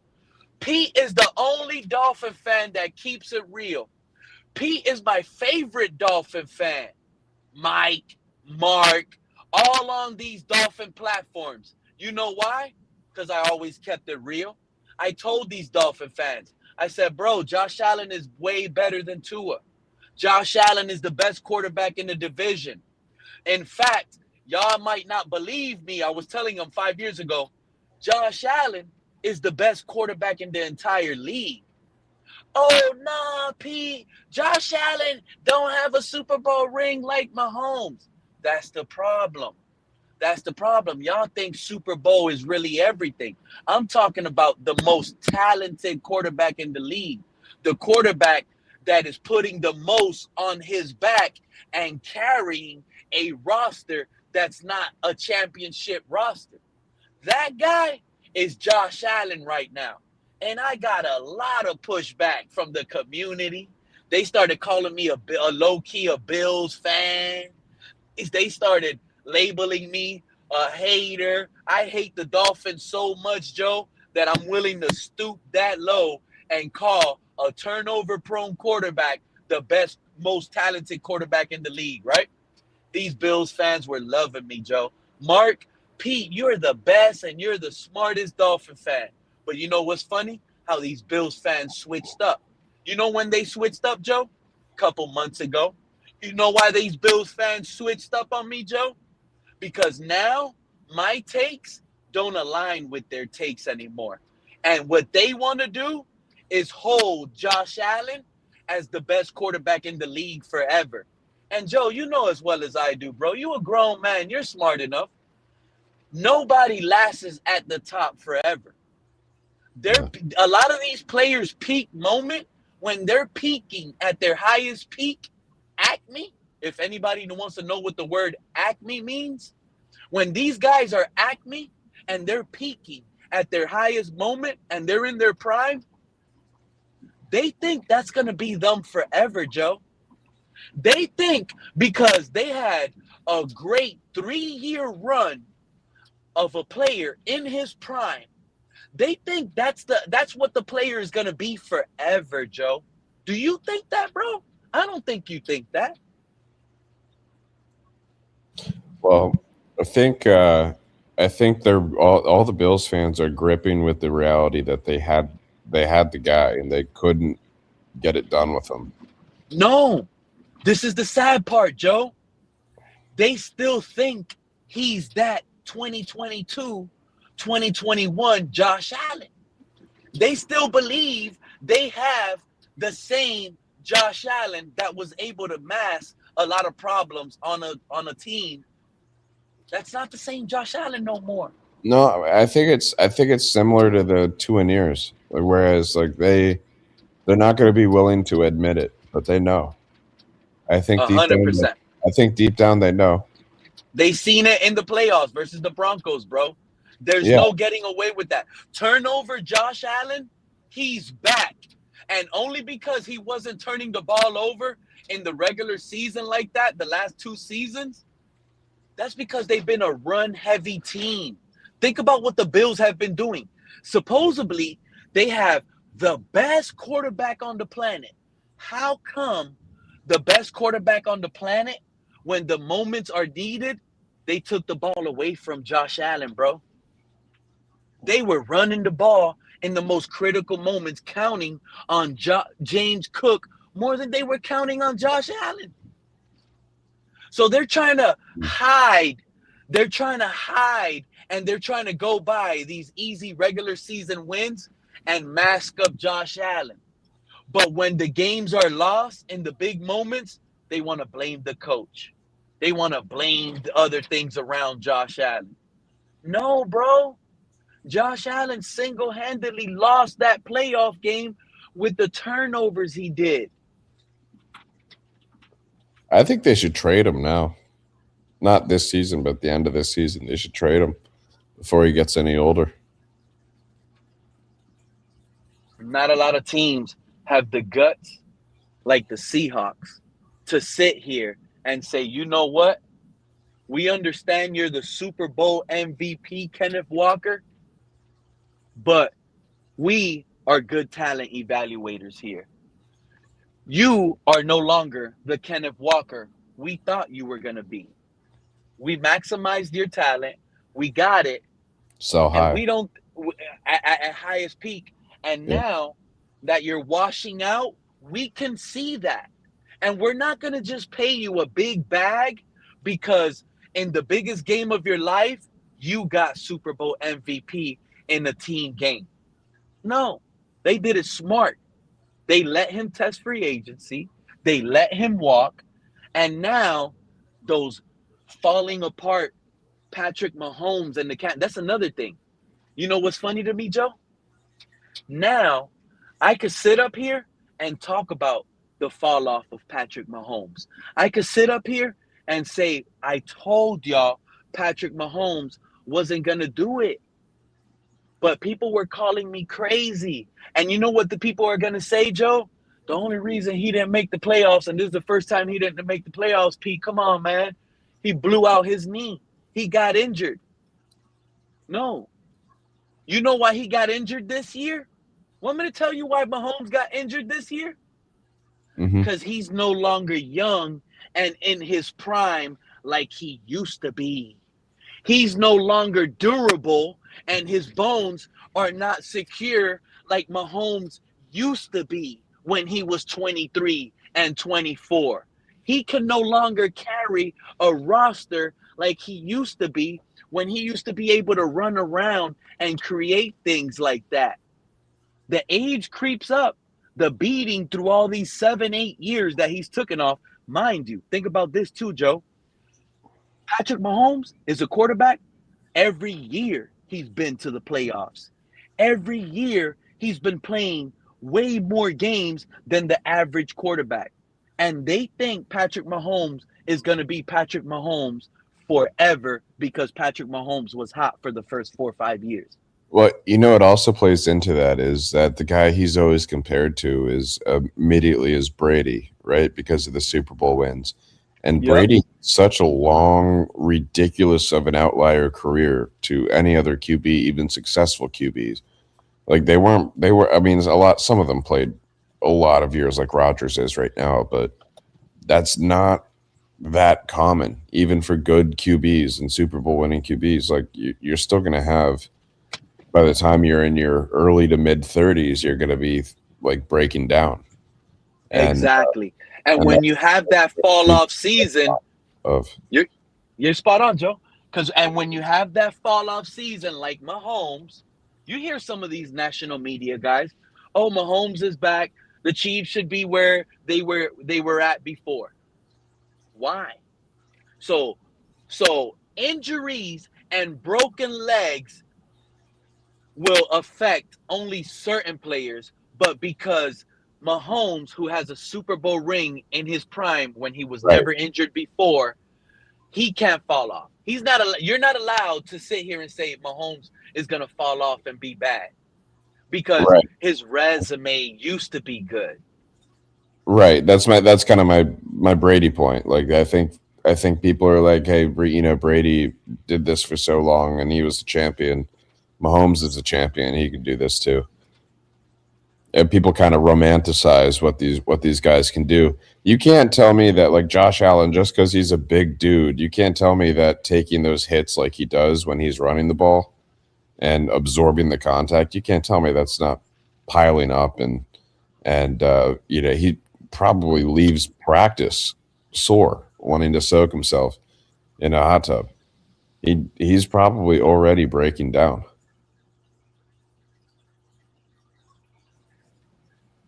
And that's what I'm calling out, Joe. That's literally what I call out. Things I've seen. It's not the same Josh. I love Josh. He's been great for the NFL. He's gave us good fantasy moments if you had him on your fantasy lineup. Is Josh Allen going to have a terrible season where he's going to completely come off the map? I don't believe so. But I don't believe he's also going to have those 40 plus touchdowns anymore that he's been averaging for 4 or 5 years in a row, Joe. Yeah, no, he's at a point where he's got to start playing smart to preserve the years on his career instead of doing the Superman thing. So when he's not doing the Superman thing no more, you don't think there's a big fall off in his game right then and there? Because now that he doesn't want to do the Superman thing no more to preserve his body and play different, you don't think his different play style is affecting the way they believe he is? No, I don't think he's that pocket assassin like the greats we've seen in the last 30 years have been, like Manning and Brady and like Drew Brees, Aaron Rodgers. Like, I don't think his game has ever been, just arm. It's been his dual threat. It's not. And I'm gonna be honest with you, Joe. I don't even like how he passes, like his arm angle, his arm throw. If he does try to become like a Ben Roethlisberger, where he only lives out of the pocket, if Josh Allen thinks that's what he's gonna be, he got it mistaken. He is gonna be a heavy, fumbling machine back there. Because one thing I noticed about Josh Allen, his wind comes from like the bottom, where anybody could just once he goes to pass the ball, he's like an underneath kind of guy where it starts from the bottom and then it goes up to then him to throw the ball.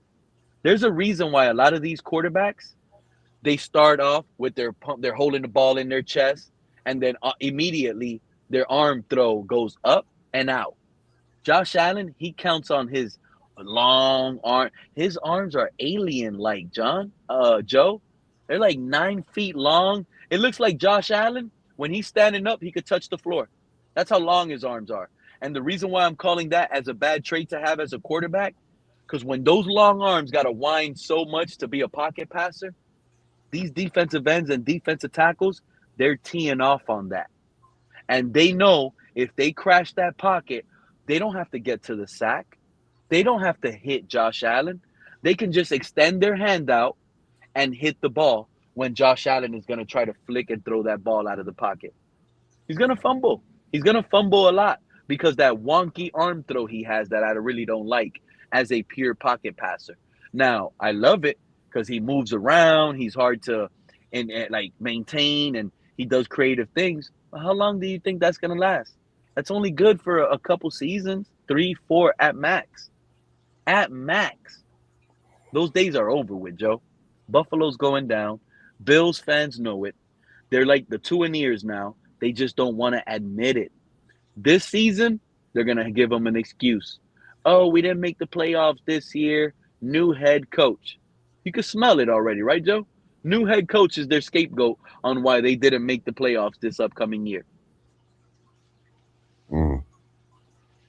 Yeah, I mean, I agree. I think if it's anything less than the divisional round of the playoffs, that coach is fired, Brady, and he'll be the scapegoat.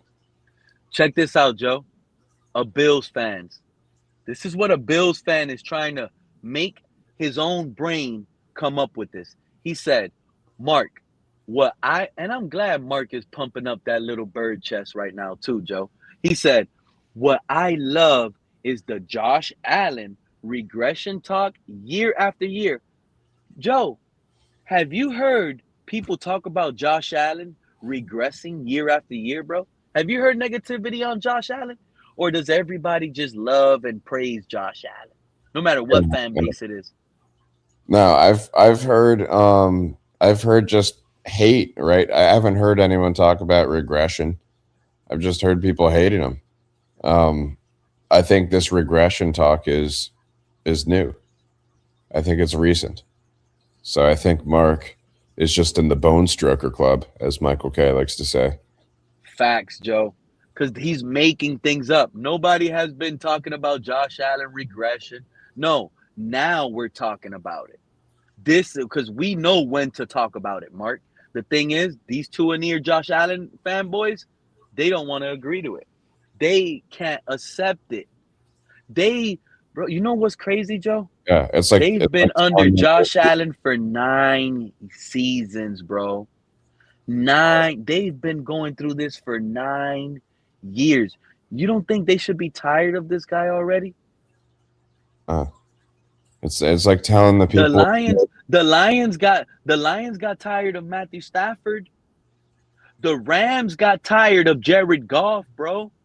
What are the Bills holding on for so long, bro? they built him up to be too much of that Superman thing. And people look at him. It's like North Koreans, right? Like obviously Kim Jong-un is not good for them, but they look at him like he's a god, and they all just like they couldn't fathom a world without him. You could argue our late Marino years were a little bit like that. And it's the Bills fans. They're holding on for dear hope. They're buying season tickets. They don't know how to evaluate. And let me ask you something, Joe. Since when has these Bills fans in the chat ever been smart? Let's be honest. I've heard Michael K. Hey, Joe. But think about it.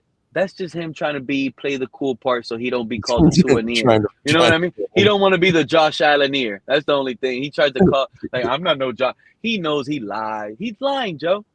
He's got Josh Allen pajamas. Yep. He's literally has a 17 pajamas all over it right now. But it's funny to me. It is funny to me. Guys like Suicide, right? Hotline. Bills Mafia, Mark, Michael K, all these guys, they will sit up here, talk about every other quarterback and how they know this quarterback sucks. They know Tua is trash. They know Malik only has 4 games. Y'all had like 900 games with Josh Allen. Y'all still not over that? So y'all need to see more turnovers and more letdowns in big moments. You know what's funny to me? These Bills fans, they made fun of Tua. We ain't worried about Tua. Tua can't win the big game. Y'all got a $300 million quarterback right now that can't win the big game either, buddy. Y'all consistently get home playoff games year after year after year after year. And if you go back to the names that Josh Allen beat in the playoffs, Joe, have you ever done your homework on who Josh Allen actually has beaten in the playoffs? You know what they're going to say? Oh, he beat Joe Burrow once. Actually, yeah, I don't know who he's beat. Bro, the man beat Skylar Thompson. He beat a bunch of trash quarterbacks. Like most of his wins are like a rookie quarterback, a backup quarterback, a quarterback that got cut after that game in that season. Right. You know, like a bunch. Yeah, because they've been winning the division, so he gets the easier matchups in the exactly. They've always been playing the 7th, the 6th, and home field advantage and home field. And there's Josh Allen he's won 10 playoff games and only lost 5. You know what's funny? The 5 he lost are the 5 he needed to win to go to the Super Bowl. The 5 he lost was against a quarterback that's competing at a level like him. He couldn't beat. Yeah, I had no idea his overtime record was that bad. That's a pretty telling thing.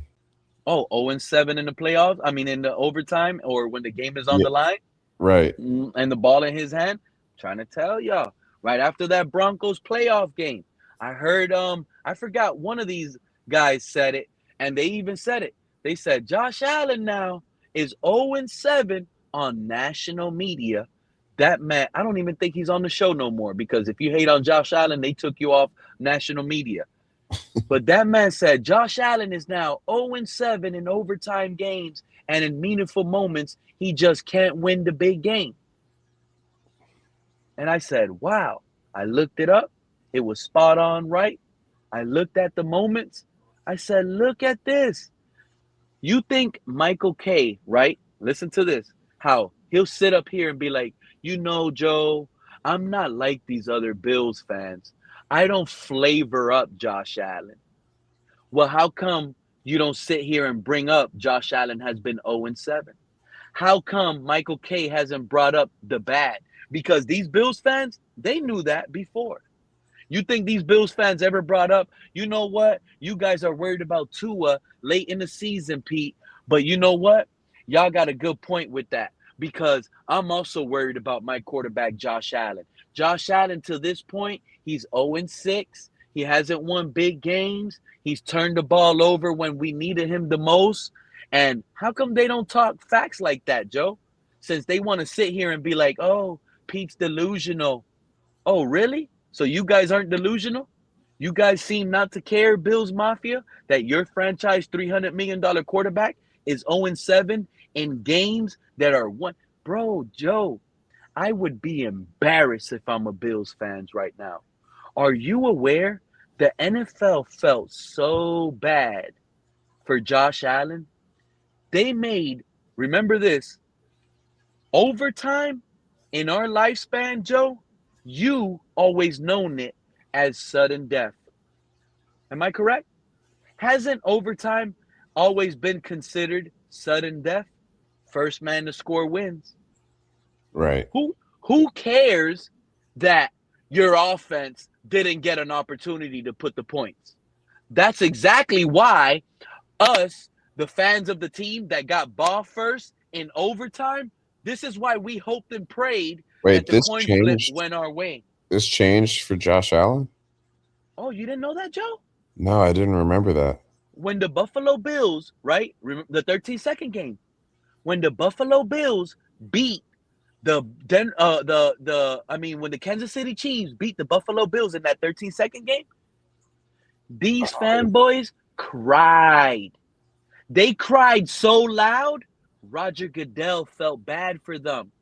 And because Josh Allen didn't get a possession in overtime, and he brought the Bills back to tie the game in overtime. And because Josh Allen took the lead, right? And then Mahomes, with the 13 seconds, got the Chiefs to put them back in field goal range, right? A lot of this you see, if you listen to these Bills fans and a lot of this fan base, they got that whole situation misconstrued. The 13 seconds put them in field goal range to take the game into overtime. Then the game went into overtime. Kansas City got the ball first, Joe. They went down, marched, and scored a game-winning touchdown, bro. And who was it? I think it was the receiver they had just signed that year that the Bills had. This is the funny thing, right? Bills fans like Michael K, Bills fans like Mark the Bills Mafia, when the Bills hired, who was McCole Hardman? Didn't the Bills hire McCole Hardman? Didn't they have McCole Hardman? Then McCole Hardman switches teams in season, goes back to Kansas City, and ends the Bills' misery with an overtime touchdown. And now the Bills are crying, we didn't get the ball to go back and match the score. Who the hell these Bills fans think they is? The 13 seconds game was Travis Kelce scoring to win the game. That was the overtime winner, right? Yeah, that was Travis Kelce that he got. In overtime. He ended them. Oh, yeah. So it wasn't McCoy. It was Travis Kelce. Yeah, it was Travis Kelce. It was Travis Kelce ended them in overtime. And that overtime loss, Bills Mafia crying to the NFL. Crying. Hey, Joe, did you cry to the NFL for us to get some of that dead cap, or for the NFL to waiver or pass up on, nah, be nice, don't do that to us? It was Tua. Let's go write letters and cry to Goodell and tell him it's not fair. Yeah, it's not fair. We overpaid a broken quarterback.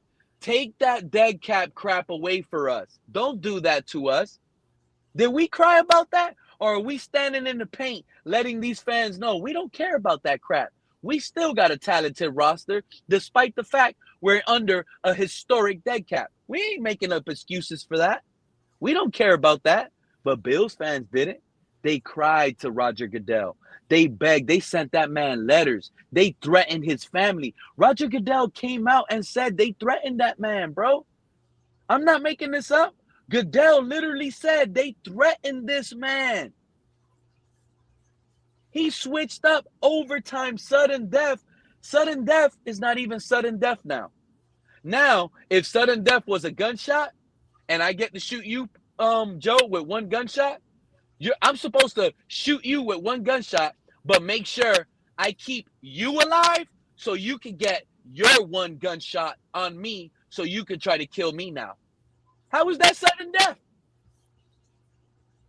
Some of these guys, if they played 007, GoldenEye, and they found the golden gun, Joe, the one-shot kill, they're going to quit the match. They don't want to play no more because you got the cheating gun.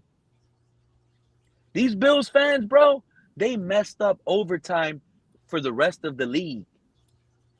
They messed it up in the playoffs. Now it's no longer sudden death because the Bills fans cried and whined to the NFL. It's a sad fan base, bro. I told you, Joe. I told you. The more you talk and the more memory you bring me up about these Bills and how they've been getting away with a lot of stuff, their fans don't bring it up. Their fans don't bring it up. You think they're happy? Bills fans, they're happy. They changed the rules. What did the rules do for them? What did the rules, right? Joe, listen to this. Think about what I just thought about, right? They begged, the Bills fans begged and cried to Roger Goodell so they can change the playoff overtime rules and make it where both teams get an opportunity to score. Okay, they did that. They did that. They gave the Bills what they wanted, Bills Mafia. Now, the Bills, again, listen to this, Joe. This is the irony of it. Bills make it to the playoffs last year again. They're playing the Denver Broncos in the playoffs, Joe. They're losing. They tie the game up.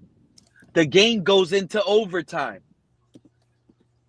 The Broncos get ball first, Joe. They don't go down and score in overtime. So now Josh Allen has his moment. The Kansas City moment he lost where they changed the sudden death rules in overtime are actually in full effect for Josh Allen this time around.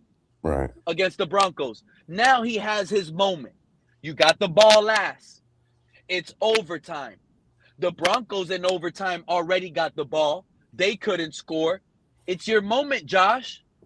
Go down and finish it, Mr. Game Manager. Finish it, Superman. Take your team to the championship for once. Mr. MVP. What happened, Joe? He got his wish and still failed miserably. So the rule change happened to him again. He got into overtime versus the Broncos. Right. Got the ball. He has the ball last. It was a 3-and-out for the Broncos. 3-and-out for the Broncos, bro. And guess what? I don't even think Josh Allen got a first down on his drive either. This man on third and long. He did. He did? Because he but he did throw that interception did come on third and short, right? Yeah, third and short. Because they were backed up deep in their own territory. But he got a 13-yard pass to Kincaid. And then they did like a run and then an incomplete pass, I believe. And then it was third and short. He got another one that he passed to Ray Davis, and Ray Davis got a first down.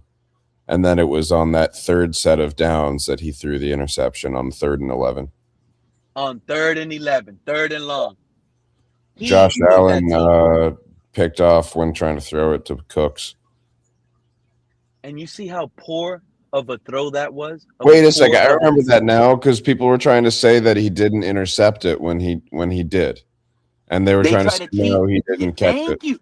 And I'm glad. I remember that now. And You see how these Bills fans try to call everything cheating, Joe? Right. They were saying, Everything. So now the Chiefs beat them in overtime. The Bills didn't get an opportunity to score in sudden death, so now the Chiefs cheated them. Now Brandon Cooks gets the ball muscled out of his chest, right? right. Now they want to label that as they got cheated out of their game. Right. Everything is cheating to these Bills fans. They're not stand-up guys. And I told y'all that. Mr. Park, all of these other guys. Oh, yeah, look how cool these Bills fans are. Yep, they're spot on. Look, you hear these Bills fans? Listen to him. He said, we're only going to win 4 to 5 games because the Dolphins are rebuilding. Yup. Mark is a smart Bills fan because he knows our team. But yet, they love that, but they don't want to sit here and call these Bills out as hypocrite fans because they don't want to bring up these takes on the Bills. It's wild to me. It's wild to me. Bills fans think they have it in their hands. Bills fans think it's just going to happen all over again. Oh, we'll be in the playoffs again this year. Oh, look. I was just about to bring Vegas' name up, and Bill fan brings up Vegas for me. Vegas has the Bills winning 10.5 games. Vegas this, Vegas that. Since when has Vegas known football, Joe? Every year, Vegas gets half of their stuff wrong. Why don't people bring that up, Joe? Why don't people bring that up?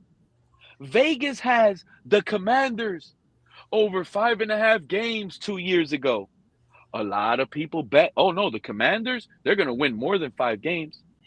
A lot of people won, oh, the Commanders, they're definitely not winning more than 5 games. Well, let's bet the under because Vegas knows football. They got a rookie quarterback, a roster nobody can name. They're definitely the under. So it's the media-driven take. When these guys, Joe, have to go out there and let me tell you something, Joe. I don't got respect for these guys like that. I'm going to be honest with you, Joe. These guys, they go out and they bring up PFF. These guys, they go out and they bring up Vegas as their material on why their take is right. Meanwhile, PFF has been known for years to be wrong all the time. They don't care about that. And Vegas, every year, get half of the whole entire NFL wrong. Why don't they call that? So because Vegas is right on the obvious Raiders. Oh, Vegas had the Raiders as the worst team last year, and they picked number 1. So did everybody else, bro. So did everybody else. They're gonna get a handful right, but that don't mean they're right on all of them. These guys, they bring it up, Joe. Oh, Vegas said this. They wouldn't make it seem like exist if it was Vegas a is source of always truth. right. It wouldn't be gambling if it was a source of truth. You Exactly. know, like it wouldn't exist. Everyone would just bet on on what Vegas says if it was true every time. It's a complete mixed bag. But yet, some of us are dumb, Joe. We're idiots. We don't know what we're talking about, Joe. You know why? Because PFF said Jonas Savanea was rated the worst left guard in the history of PFF. Joe, let me ask you something, bro. You care about PFF? Joe, let me ask, PFF had 2 at one time rated really high? I don't look at PFF for I only use it for the draft stuff, like mock drafts and that kind of stuff. So I never actually look at like the ratings for the NFL and PFF. I think that's a dangerous game anyway. Like the point I was making the other day about like where someone ranks in the league is not as important. It was about the cap. I was making the point the rank of the cap isn't important. It's about the value. And I think it kind of goes the same with like PFF. Just because someone is, a low or high rating ranking doesn't necessarily mean that they were awful or fantastic. It just means compared to their peers, they weren't, as stellar or were very good. Like there's times in games, right, Joe? A quarterback has to throw a low pass. A quarterback has to throw a high pass. You know what I'm talking about? To where the defender can't get it. Exactly. I don't think PFF puts that into their accountability. Oh, yeah. I don't know. I've never looked at their grades. All they would do is consider that. You know what they would do? They consider that an off-target throw and a poor decision. Mind you, it's a poor decision because the receiver doesn't have a certain amount of separation that PFF believes the receiver should be giving this certain amount of separation. Right. It's kind of like going by Madden ratings. It's just like it's not a good source of truth. That's what so this is why I would never like hold PFF to like I'll give you another example, and this is just practice, and I know PFF don't grade practice, they grade games, but this is the example I'm talking about with you have to do this sometimes. Guys that are going to be going to practice tomorrow, you know what? Some of these two-and-ears, they're waking up right now. Ooh, let's have our coffee. They're up at 3 a.m. Let's wake up. Let's make sure our cameras are charged up because we're going to go watch Dolphins training camp, right? And what these two-and-ears, these negative Dolphin fans are going to do right now in about 6 hours when they get there to the stadium to watch their favorite team, and they're going to belittle them, Malik Willis, because what they seen on that particular throw, mind you, Joe, I want you to listen to me, right? Because it's just practice. Malik Willis has been telling everybody, I'm trying to get this chemistry down with these wide receivers. I'm trying to build these wide receivers up. I'm trying to figure out who these wide receivers are.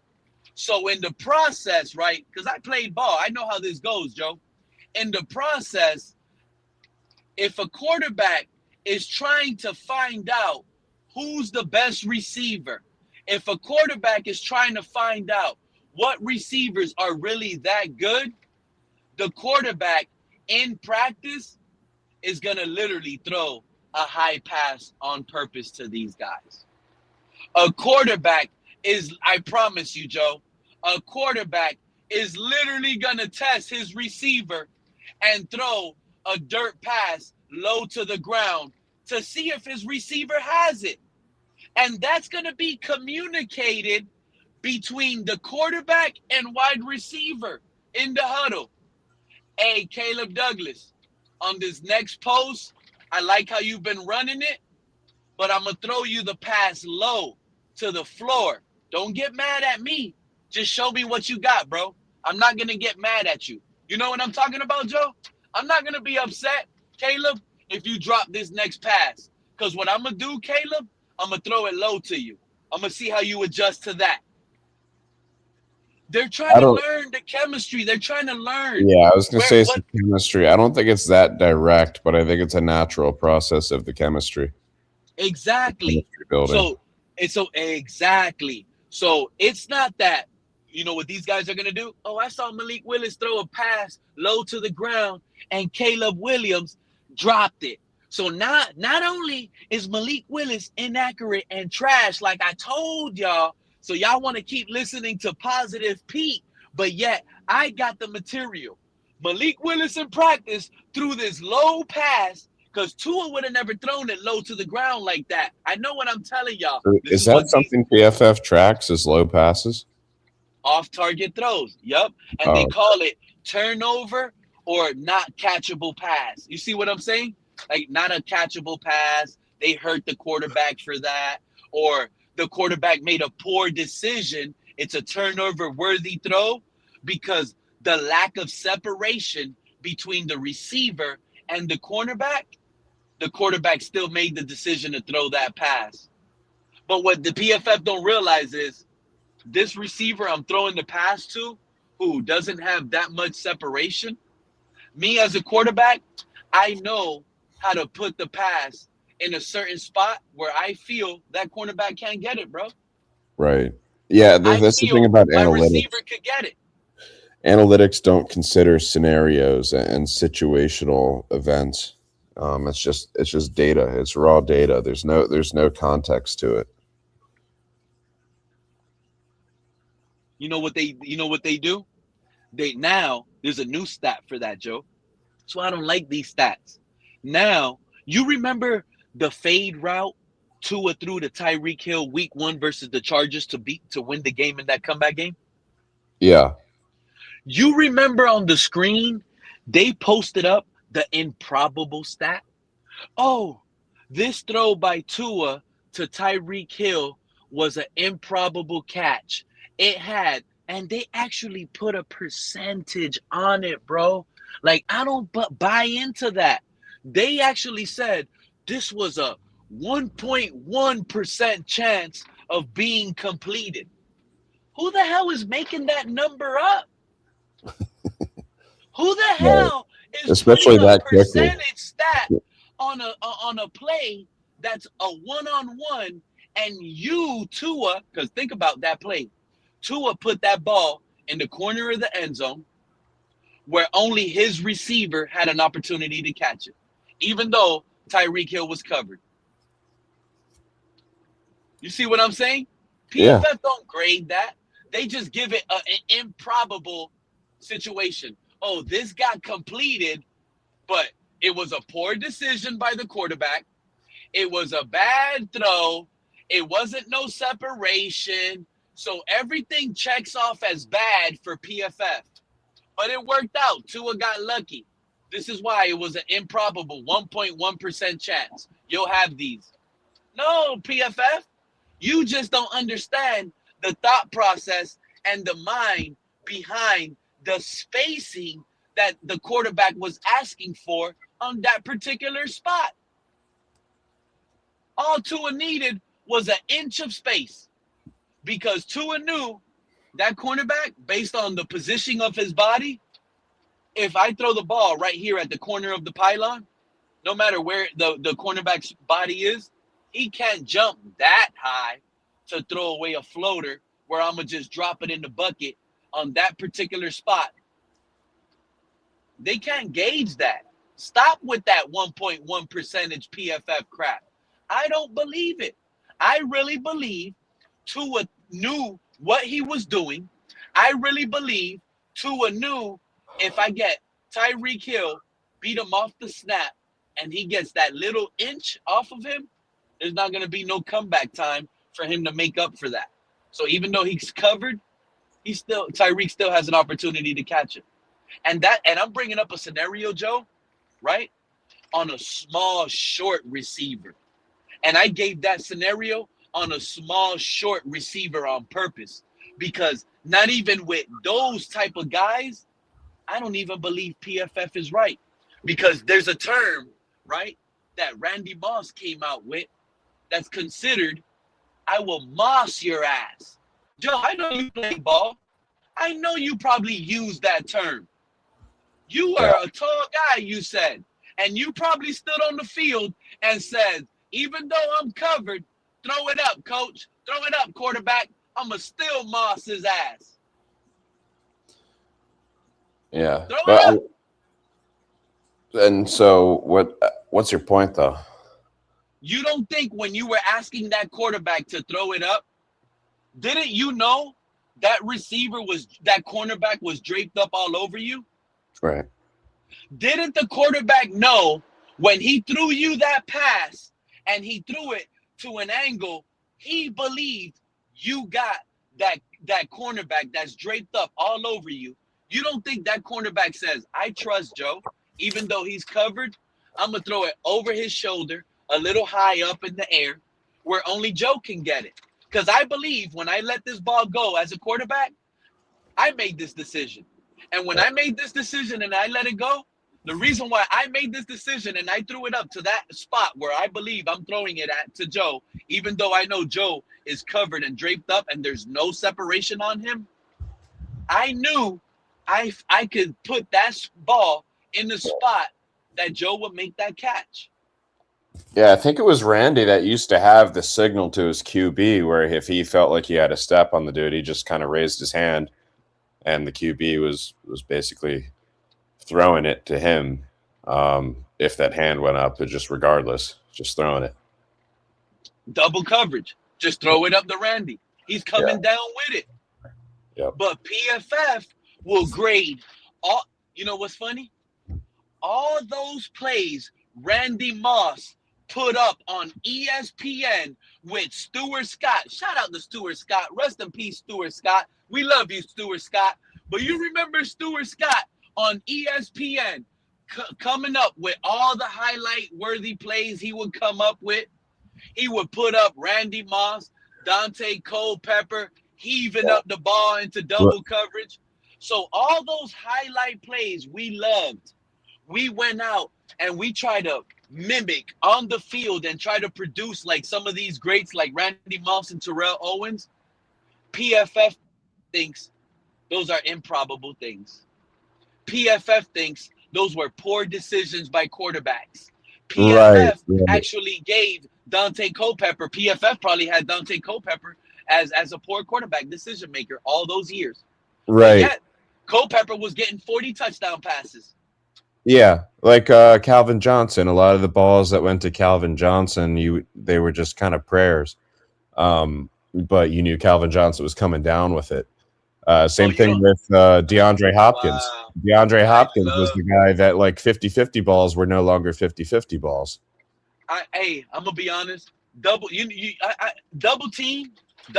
a player, double teaming Randy Moss. That's always been a thing. That's always been a thing. You double team elite guys. But you know who got double teamed in a way I never seen in my life? Calvin Johnson. Yeah. So Calvin Johnson, the way they lined up two cornerbacks at the line of scrimmage, Joe. Yeah. Like if it's some sort of punt and you got two guys jamming him up at the line of scrimmage. I haven't seen that since. Have you seen that since, Calvin Johnson? I haven't seen that double team since. The closest thing I've seen, two cornerbacks right on top of the receiver, so both of them could jam them. Yeah, not to jam. I've seen Tyreek get two where one's kind of deep, one is shallow, but one over the top. You know, that's the normal double team. Right. We got but never two in the press. But, yeah. But not the way Calvin Johnson.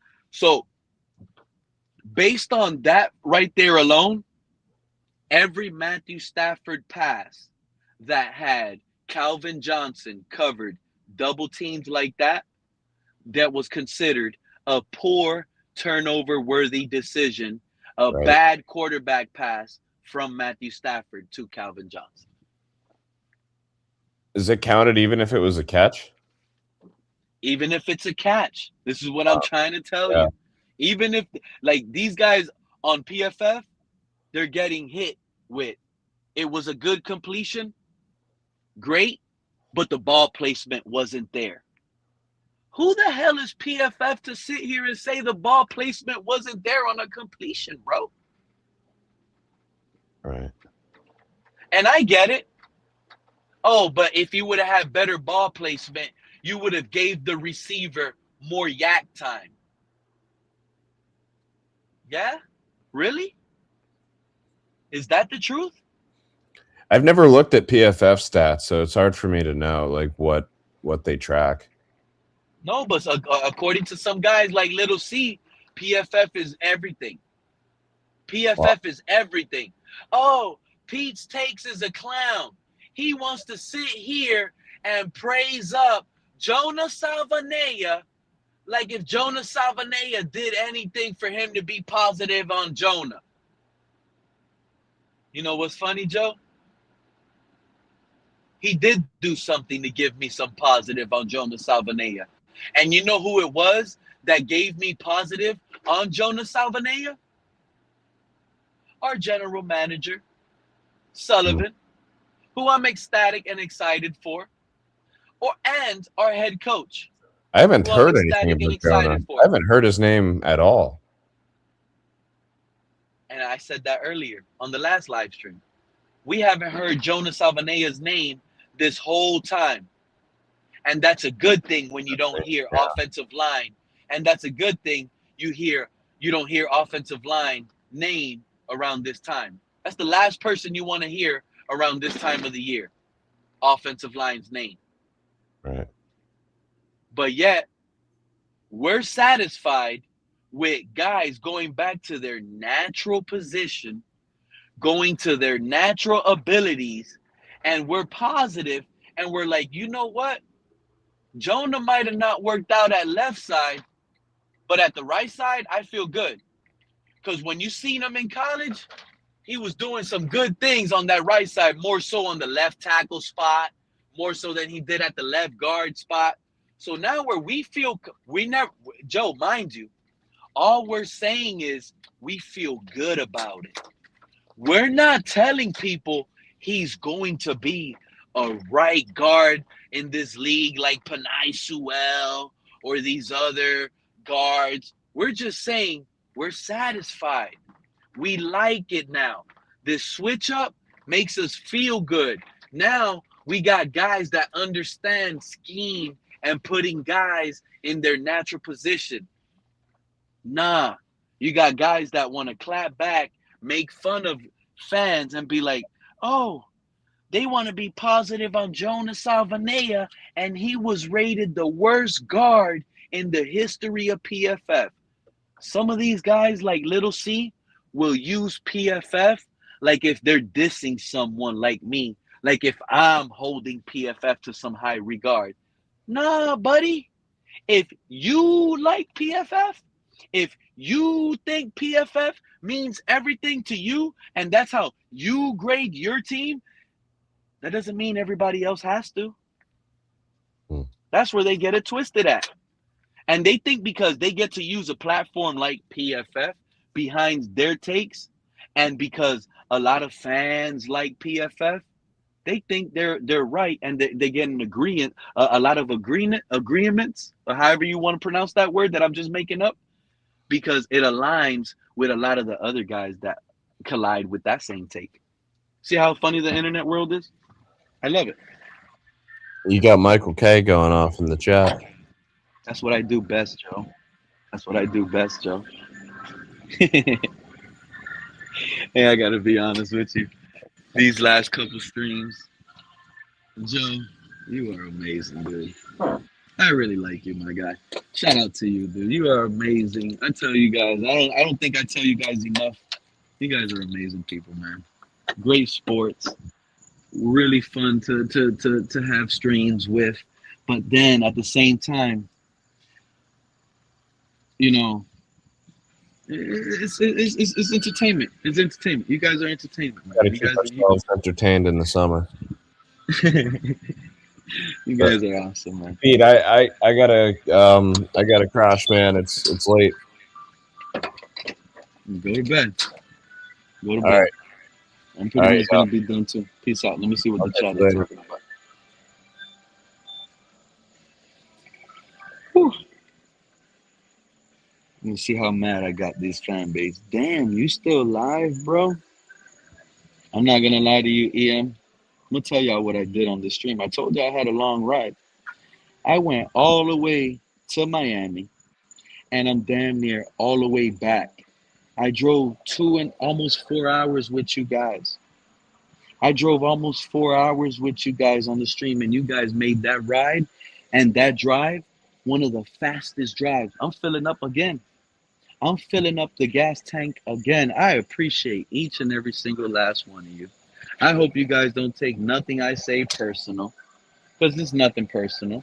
At the end of the day, I feel it. It's just back and forth banter, you know, and I do like to get a little amped up and use little words to get people under their skin and get them mad. Yeah, I'm gonna keep doing that because y'all they did it. They did it. Little do they know, they did it. So now we're doing it, and it's only fair. And it's only fair, and we love it over here. And look at this guy. Sewell is a tackle, not a guard. Sewell, Bills fans, you guys lost credibility, bro. Bills ain't going nowhere. Bills aren't nothing. You guys been the best ever, man. Shout out to you, EM. I'm gonna keep standing on them necks, EM. Come up here and stand on those necks, EM, if you're still awake. Pete is clueless. Yep, yep. Natural media driven take right there. Natural media driven take. I guess Pete has been clueless for 6 years. I guess Pete has been clueless for 6 years, huh? 6 years. It's funny to me. What does Vegas know? What do you know? Pete thinks he is the smartest person in the room. Why you think I'm always the loudest in the room? Huh? You think if I didn't think I was the smartest person in the room, I wouldn't be the loudest person in the room, bro? Of course I think. Of course that. Of course. That's the problem. You Bills fans don't think good about yourselves. You Bills fans have been losing so much, y'all are going to start walking around. Again, Pete looked foolish after Pete. Yeah, you're right, Joe. That's why I'm driving. I can't read the chat. I'm just spewing. After the Chiefs beat the Bills 42-36 in overtime without Josh Allen getting another possession, there was enormous backlash from fans, media, players, coaches, and even some owners. I ain't buying it. It was just a large majority of crying, making up excuses, Bills fans, because you guys thought that was going to be the first time you guys were ever going to get a Super Bowl. There is no such thing as Super Bowl and Bills together. Again, Pete doesn't have a. Yup, they changed overtime just for Josh, and he still hasn't won a ring. See that? How you feel about that? So you got Tua hot side, Bills fans, deep in his feelings, but yet I'm not the only guy, Mike. I'm not the only guy. Everyone knows. Look at this. Look at this. Josh Allen has beat Lamar Jackson twice in the playoffs. Okay, so a choker beat another choker. What are you saying by that? What are you saying by that? Josh Allen beat Lamar Jackson twice in the playoffs. Lamar Jackson is a choke artist. He's in the same realm as Josh Allen, a regular season diva, a playoff not so well performer. How long did Dolphin fans put up with Marino? No. Look at the other Bills fan. Mark. Mr. Mark. No. I am talking about podcaster after podcaster in Dolphin world. You can talk about whatever you want, Mark. I'll tell you that much. A lot of you guys can say what y'all want, but it don't mean, like, it don't have a lot of weight, man. It just don't have a lot of weight. Michael, look at this. Michael, good to see you are here to give Dolphins off-season reality some base and truth. Look at the two Bills guys. Look at the two Bills guys communicating on a Dolphins platform. You know how sad these Bills fans, you know what's crazy, fellas? I'm going to go there. Bills fans don't even got content creators. Bills fans don't even got content creators. Dolphin fans got 25 years of misery and no playoff wins, but yet we got 1,000 content creators on the internet. 1,000 of them. Even though there are a lot of two-and-ears and there are a lot of wrong, shout out to them. At least they got content creators. Bills fans, you guys got division titles, MVP quarterback, and you got two podcasters, bro. Y'all got two podcasters on the internet. That's all y'all got. That's sad. That's how you know your fan base don't really believe in it. The majority of your fan base don't even go online. The majority of the Bills fan base is half the time swimming on Dolphins podcast shows. That is crazy to me. Bills fans don't even believe in Bills content. Pete, wait until you see a Buffalo offense with a top of the AFC offensive line, NFL rushing leader, best group of tight end in the AFC, and actual wide receiver corps. I told you once, and I'm going to tell you again, Mark. You can say what you want about the Bills, but look, bro, I think the Dolphins got better receivers than you guys. I'm going to be honest with you. Caleb Douglas, he's better than DJ Moore. He's better than Khalil Shakir. He's better than Keon Coleman. And all of that is going to be figured out by week 6 of this upcoming season. That's the sad part about it. The Dolphins are going to show that they have better receivers 6 weeks in to this new team. The sad thing about it is, Mark, y'all have, I don't even like y'all tight end. Y'all tight end room is trash. Trash. Dalton Kincaid is not worth that first round pick y'all used on him. Y'all messed up.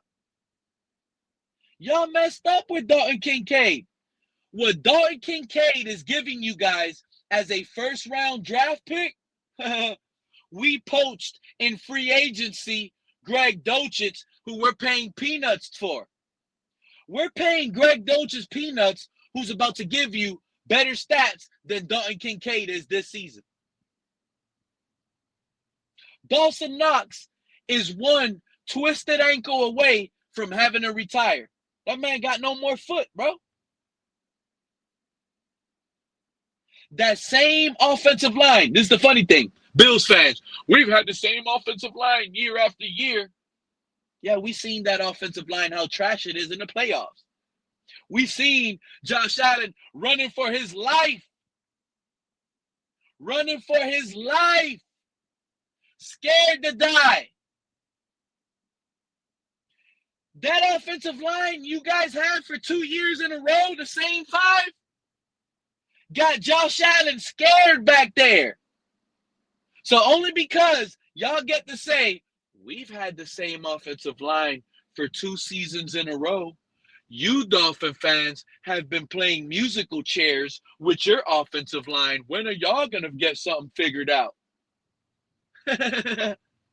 Sometimes playing musical chairs is what is getting this thing figured out. While y'all think y'all got it figured out, that's why y'all coach got fired. It's a bunch of hard-headed, stubborn guys in Buffalo that don't want to listen. And a bunch of nasty of y'all. I bet you were one of those guys, Mark and Michael, and I bet they'll lie through the chat. I bet they'll lie through the chat. But Mark and Michael K were probably 2 guys that were throwing the frozen beer cans covered in snowballs to Dolphin fans. They probably did that. They probably did that.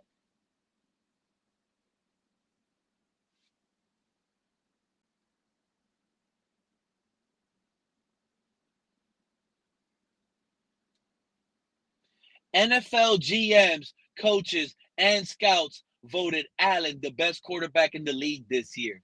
Guess they don't know what they're talking about. You see, this is how I know there's not quality books in Buffalo right now. This is how I know there's not quality books in Buffalo right now. I literally told you, this is Josh Allen's last big season. He ain't got it in him anymore. So Josh Allen this year is going to have to come out and prove me wrong. A guy that's been high on Josh Allen. A guy that has told y'all he is a MVP type quarterback.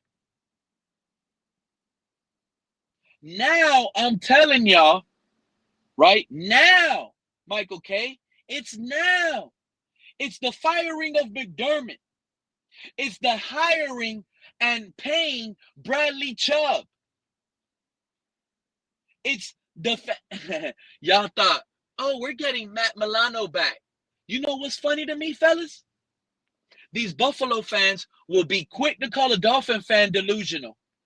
Oh, they're delusional. Pete thinks Austin Jackson, because he's healthy now, right? Think about the hypocrisy I'm about to call out from these fake Bills fans. These Bills fans, fake as hell.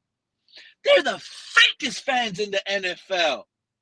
Out of all 32 teams, there's not a fan base faker than the Buffalo Bills. I'm going to put it on that. Because they will sit here and say, Pete is satisfied and he's liking Austin Jackson now because he's healthy, and he's praising Austin Jackson, and Pete's acting like Austin Jackson isn't injury prone. Well, damn. So now, with the same breath, they use that take, that narcissist take. These are some narcissists on the internet. Narrative pushers, agenda makers to fit their narratives. How come they don't use that same sentiment when guys like Mark, how you say his last name? Because I don't even know how to read at 3 in the morning.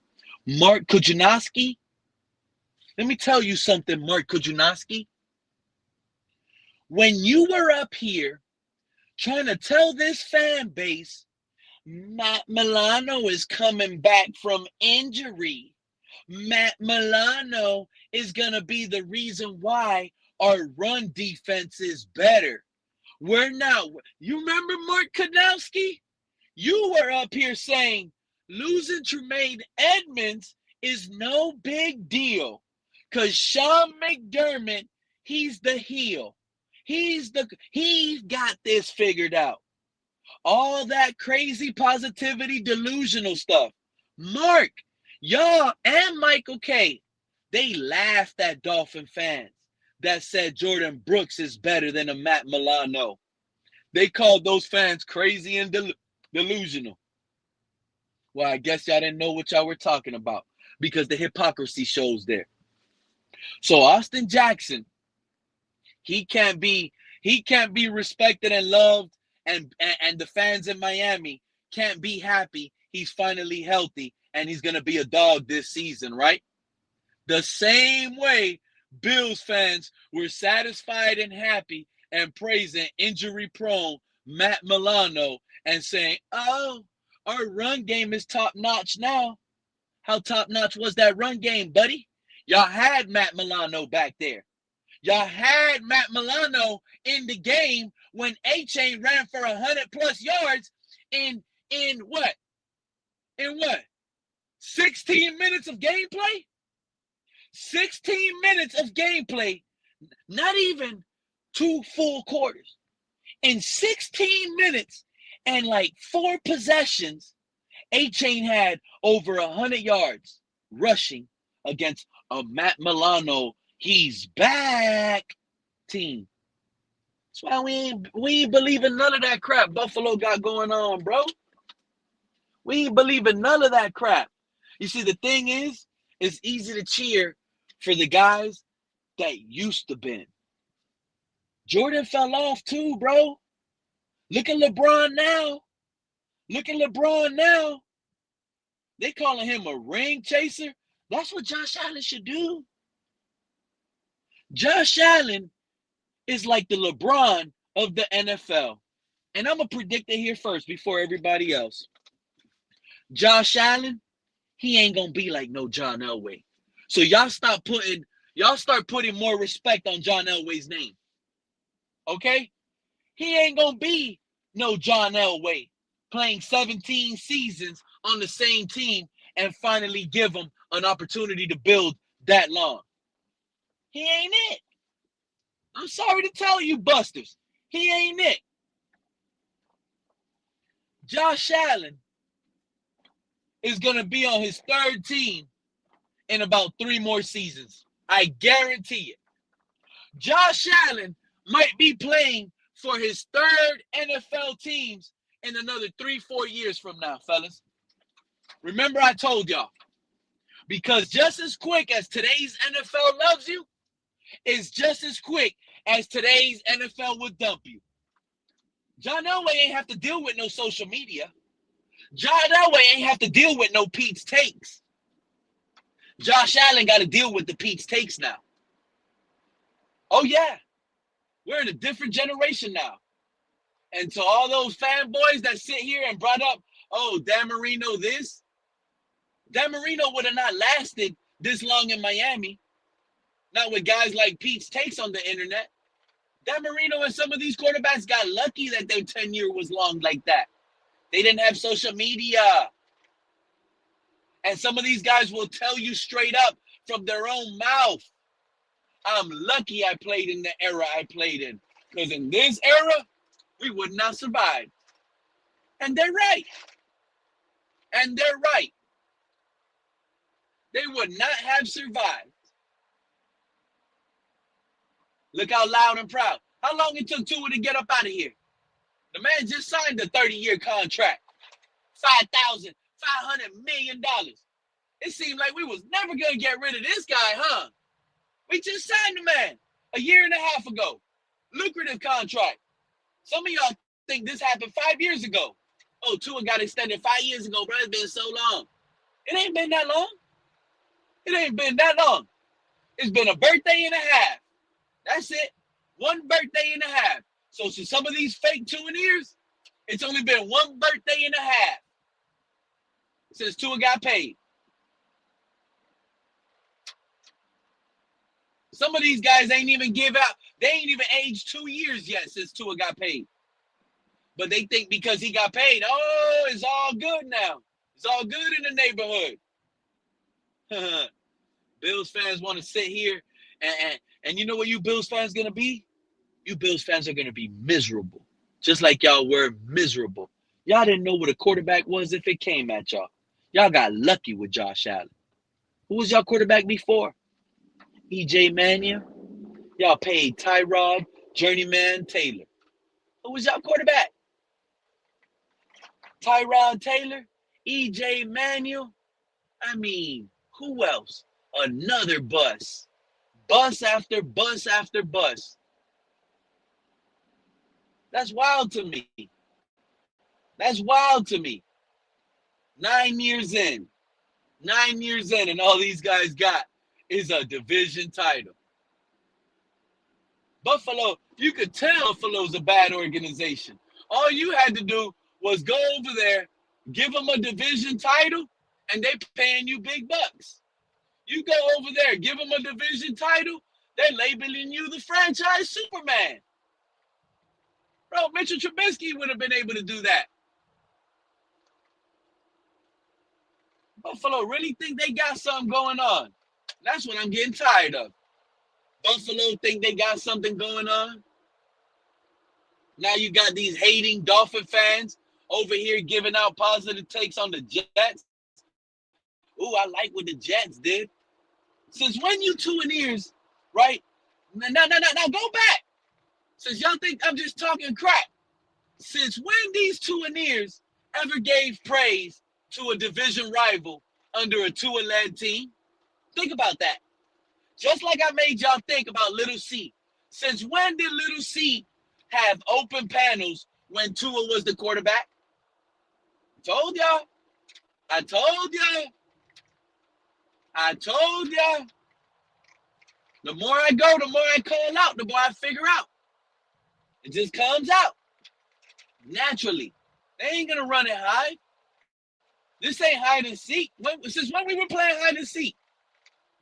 I don't have to count. This ain't no timetable. I don't got to count to let y'all run it high. We ain't never agreed to play no hide and seek. Ain't no base.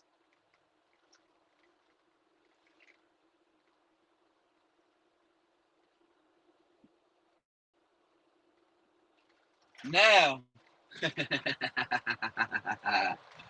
I'm back on the Tua-neers, guys. Back on the Tua-neers. I love it. I ain't gonna lie, I love it. I love it. And I want all of you two-and-ears to wake up and hear this tomorrow. Because all of y'all fell asleep. Y'all thought it was over with. Y'all thought it was over with. Some of these guys are going to wake up and be like, oh, man, I thought P had ended the stream. This man he actually came out with another live. Hey, Pete's crazy. He's delusional. You hear some of these guys? We not bringing up Tua. It's only Pete bringing up Tua. So what? Why you mad I'm bringing up Tua? Why y'all mad I'm bringing up Tua is not here no more, Pete. Stop bringing him up. Y'all, that's what y'all wish. That's what y'all wish. Y'all went to sleep tonight with your palms together praying. I wish Pete could stop talking about us and these Tua stuff, man. I wish too. I wished y'all could have came to fruition and stopped lying to the internet and lying to a fan base about this quarterback. Richmond Webb. Richmond Webb. That's another one. That might be the title. Richmond Webb tomorrow. And it just might be called Richmond Webb. Richmond Webb knew what he did. That man had football knowledge. Oh, Pete, don't go there. Richmond Webb, he's 6'9". He could pound you. Who cares about that? People got to be held accountable with their takes. Praise NFL tackle. A Hall of Fame snub. Think about that. A Hall of Fame snub like Richmond Webb pouting and hollering for Tua to get paid. You did that, Richmond. You did that.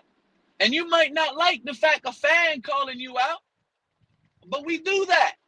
You're in the Dolphins community. You like to take pictures with the fan. You follow me back, Richmond Webb. You're a cool guy. We love you, Richmond Webb. But that don't mean you were wrong, bro. And we're going to call it out.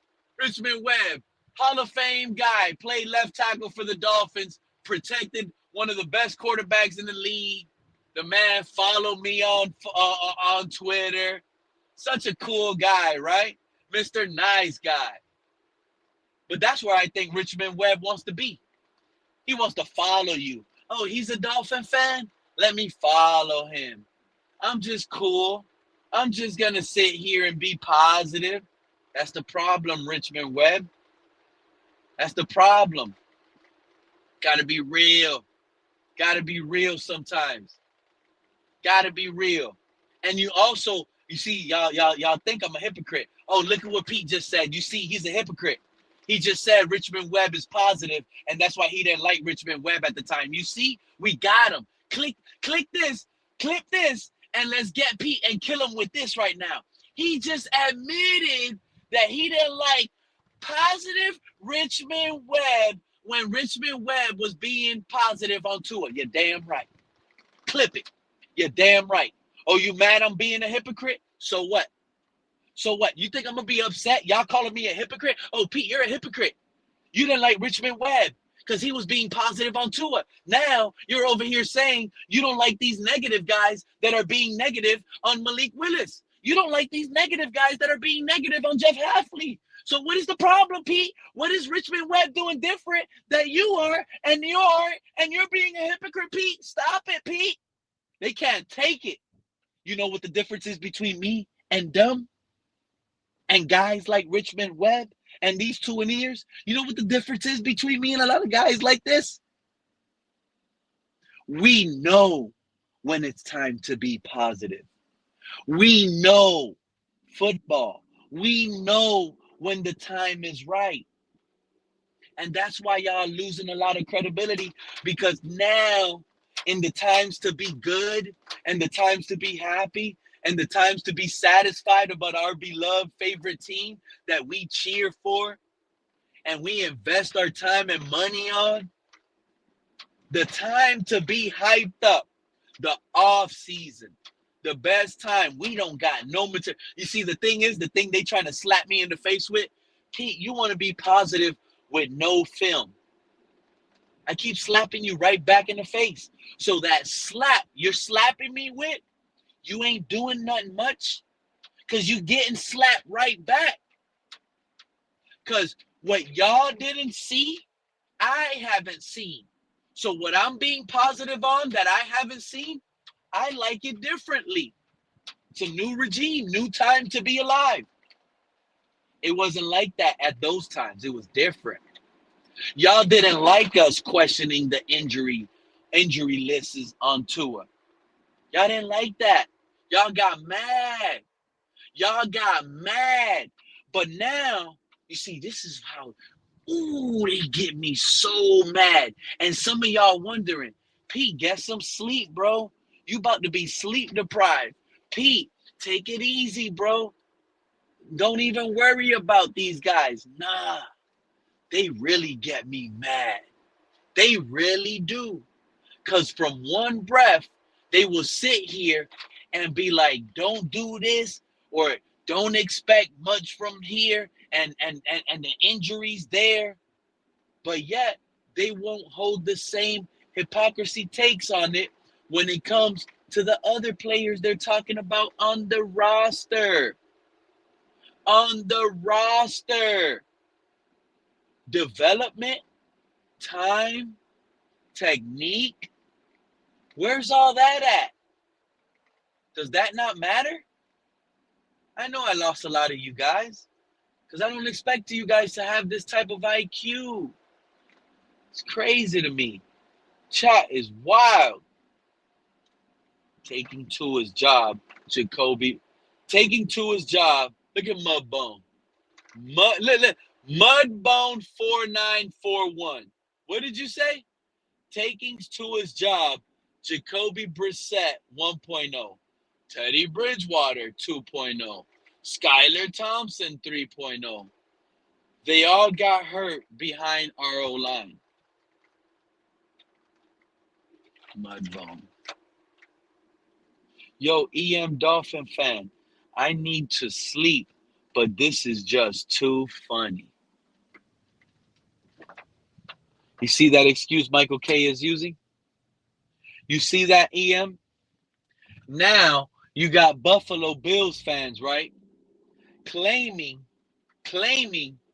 that what they're hearing on this channel right now, on this live, right now, is keeping them awake because it's too funny. Now, I'm keeping them awake because it's too funny. I'm not keeping them awake, right? This is the hypocrisy on Mike and these Bills fans, right? They use an agenda. They're hidden. They got hidden agendas. This is his, because he knows he's listening to the real. He knows he's listening to the truth. Everything I spoke was facts. But to make himself feel better about himself, being caught here listening in this late on this stream and not being able to sleep, because Mike has to answer to his wife in the morning. In the morning when Mike wakes up and he gives that excuse, oh, you know what, babe? I'm sorry. I woke up late. I didn't make our breakfast. I'm sorry, babe, but I'm going to tell you what happened. You had this hating fan on the internet. And you know these guys will lie too. Guys like Mike will lie to their wife. They'll be like, you know what, babe? He was talking bad about you. And I could show you. So I stayed up late only to defend you. And that's why I stayed up late and went to bed late. This is the lies Michael K is going to bring up. These are the lies these guys are going to make up. The show is entertaining as hell. Pete is wildly entertaining. And it is crazy. He is so entertaining and we love it so much. I just want to give an excuse that he's stupid. He don't know what he's talking about. And that I want to label it as funny as if I signed up to be some sort of comedian. You see what I'm saying? So when you guys think, oh, Pete, you take it so far. You take it so far. Michael K ain't really dissing you like that. Look what Michael K is saying, Pete. Take it easy, Pete. Yo, Pete, you on something, Pete. Just chill, Pete. Pete, you too much right now. Nah, Pete. I don't know what you got going on. But all Michael K said was, oh, EM, I need to sleep, but this is just too funny. The funny part about that is the guys that really think he ain't sneak dissing me and y'all don't want to believe he's dissing me. Did I ever tell y'all I'm a comedian? Did I ever tell y'all I signed up to be some sort of clown on the internet, to be some sort of funny guy? Did I ever sign up and tell y'all on the internet, hey, man, I come up on these shows because I want to be the funniest guy on earth? There ain't nothing funny over here at Mike. Little Mike. There ain't nothing funny over here keeping you awake. It's the truth keeping you awake. It's the real keeping you awake. Suicide 100. Look at little EM. You see, I knew the true color of EM would pop out eventually the more I keep talking. I knew it. You backstabbing dude. You know what, EM? You always rub me like you would be a backstabbing dude. You like to swing at the fences. You like to make people feel good about themselves in a short temporary moment and then backstab them quick. Ooh, you get me mad. You untrustworthy Dolphin fan. So he sneak dissing me, telling you I'm keeping him up because it's comedy. Because this is some sort of joke and it's some sort of funny to y'all. This is funny? This is comedy? Ain't nothing funny when y'all were calling out us, right? It wasn't comedy hour. Who is this guy? Who is this beautiful, positive Dolphin fan I never seen come around? You know what? This is my favorite Dolphin fan. Mr. Old School. I could tell this is a real Dolphin fan. With a name like Mr. Old School, this is the real deal we got right here. This is the real deal Holyfield, guys. Mr. Old School. It's Malik time now. Tua can enjoy sitting on the bench in Atlanta. Shout out to Mr. Old School, fan of the year right now. Malik time is now. Malik's moment is right now. He's already displayed some good film and he's putting up good things in game in the NFL that should have all of this fan base ecstatic. Malik Willis's last couple games we saw, because in the NFL, you know what's funny? These Tuaneers it's not what you done for me, it's what you done for me lately in the NFL. So when they were talking about, oh yeah, they were defending Tua, right? And Tua had that crappy rookie season. And then he bounced back with McDaniel. And they said, you know, Tua is not what he did as a rookie, it's what he's doing for us now. So they try to say the last few games he's played, right?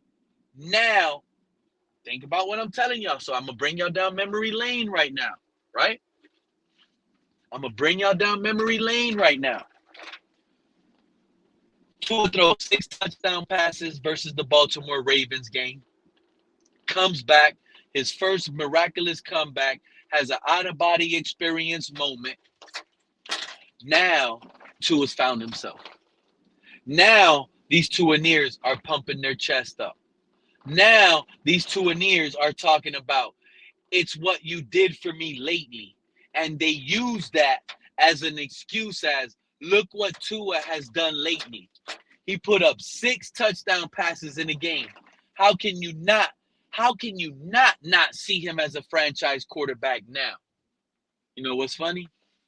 How come those hypocrite Tuaneers that use that take, you hypocrites get me mad. How come right? Y'all don't use that take on Malik Willis. How come now it's Malik Willis only has a small sample size? Ooh, you think it was comedy hour, EM? Okay, we swimming everywhere. It's possible Tua played bad on purpose just to get out of Miami, and it's all leading dysfunction. Pete, look at what Mark know nothing. The K, Mark Kajeski. Mark can't drive a jet ski. That's his last name. Mark can't drive a jet ski. Pete, Big C, and Joe, and people like them address only reality that exists in the offseason, which the Dolphins' talent base for 2026 is lacking compared to the other 31 teams. Yeah, okay, Mark Kajeski. Mark can't ride a jet ski. So in reality of offseason, when the Dolphins have only 100, there we go. EM, bro. EM, you ain't want to come up here? You made your own bed. That's your problem, bro. Never forget it. Malik was groomed. Who is Joe Blanco? Who is Joe Blanco? Yo, Joe, I ain't gonna lie, Joe. You've been stepping on these dudes lately. Joe, I've been seeing you in the chat last couple days, last couple streams, and I'm not gonna lie, you've been killing it. 3 red zones today from Malik Willis, but you'll think they didn't exist. You'll think they didn't exist. Look at Joe in the chat. I was over here popping off, missing the chat, and these guys were trying to get me to talk good. They were trying to get me to talk Caleb, but these other guys, I had to give it to them. They wanted to go make a whole nother stream. Little Finn Posse podcast, and the hating negative fans think their weight is going to be the weights that are going to be in the gym. You know what, you weightless gym? You guys now are weights in the gym that don't pump up no muscle. That's the credibility these guys have. Chris Bell, I'm with you, Joe. I'm with you, Joe. Nah, O-line. I'm pretty much done here. Man, what a long drive I had. I appreciate you guys. I know I talk a lot of crap, but it's fun to me, and I hope you guys enjoy the entertainment. I could tell y'all do. I could tell y'all do. I know what I'm telling y'all. Sorry, Pete. You are wrong once again. You know what's funny about that? You know what's funny about that? This is what they do to mislead y'all. This is what these hating fans do. These because you're a Posse podcast guy. Now Tua K, you're a Posse podcast. I'm gonna call you guys Posse podcast guys. That's the name y'all earned. Sorry, Pete. You are once wrong again. He can't name one time I was wrong. But yet he wants to put something in word, making it seem like I was wrong before. Pete, look at Mark can't ride a jet ski. Pete, when TD was being real, he was an anti-Tua. People like Reason, Stephen D, Lewis were totally blinded by the aqua glasses. Oh, you know what? I kind of like that, Mark. You know how to drive a jet ski. Yes, you do. I kind of like that comment, sir. Pete, when TD was being real, he was an anti-Tua guy. But people like Reason, Steven, Tua near Daniel, you know what it was? Stephen D with those thick glasses. Always trying to tell us, I know what I see. Try to tell you, Stephen D. I don't know about those glasses. They might be a little foggy, bro. They might be a little foggy. You might want to take them off your spectacles and clean that fog out those lenses, bro. But nah. Now you know what they did? Why you think some of these guys, they're embarrassed? Stephen D is one of those guys. They were so loud and wrong, they're embarrassed. They ain't coming back around. They wouldn't dare come around. That's why now, a lot of y'all, oh, but Pete, don't talk behind their back. That's the only thing I got. That's the only thing I got. Because they don't come back. So all they do is get talked behind their back. He leaves practice and goes golfing. Calm down, Mark. Shout out to Joe. Looks like Pete knows more than Carson Palmer. What I love, I already caught up. Mark, I don't even think she is in town yet. No, I am talking about, I read all of this. So I went up as much as I could, caught up with the chat.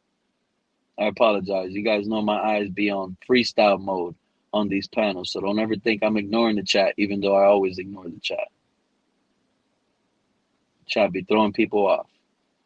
Guess there's a reason why I kind of like ignore the chat so you guys don't throw me off when I'm trying to think about what's going to be coming out next out of my mouth, right? But at the same time, if you feel ignored, don't forget, only because we're not responding to the chat and I'm trying to stay on beat with what I got going on in my head and trying to get it all down packed, y'all could always click the link. I'll never forget that. So don't ever feel, oh, Pete, you don't never read the chat. This stream ain't made for chat. This stream ain't made to be reading the chat. This streams are made to debate what Dolphin fans think. Give your opinion. Let's talk about what happened. Everybody's going to give their thoughts. And whoever's thoughts are not what the thoughts should be, you're going to get hammered down. You're going to get hammered down. I would expect you to. You see, you would lie. You would lie. You are a huge lie. That man, Big C, Little C, loves talking about PFF, my guy. He loves it. He loves PFF. Guess that old adage is if you have nothing nice to say, say nothing at all. Nah. Who made that rule, bro? You know who made that rule? Let me explain something about that rule. If you don't got nothing nice to say, don't say nothing at all. Let me tell you something about that. So for some of you guys that think that rule, and you know what? That's going to be on my title tomorrow. If you don't got nothing nice to say, don't say nothing at all, jerk. I just called you a jerk, and that wasn't nice. How about that? Since when has it been, if you don't have nothing nice to say, don't say nothing at all? You soft-minded folks that think like that will not, you'll have this world floating in misery if you can't call people out for their stupidity. What's wrong with your mentality, buddy? If you don't have nothing nice to say, don't say nothing at all. Bills fans, you see how the Bills fans now, look how soft they are. Look how soft they are. They got to go because that only works at home with family, bro. Inside your house, in the doors. If you don't got nothing nice to say, if you don't got nothing nice to say about mom, you better not say nothing at all. If you don't got nothing nice to say about dad, you better not say nothing at all. If you don't got nothing to say about sister or brother, you better not say nothing at all. But who the heck are you, Michael K., for me to be sitting here, right? Another stranger on the internet, and you think I'm going to hold you to house rules, buddy? You think I'm going to hold you to house rules, buddy? You're an outsider. You are a Buffalo Bills fan. We don't got to hold our tongue. So y'all don't hold y'all tongue, but y'all expect us to hold our tongue? Since when? Where they do that at? In Buffalo? They do that in Buffalo?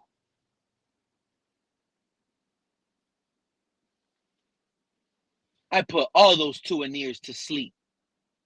I put all those two-and-ears to sleep.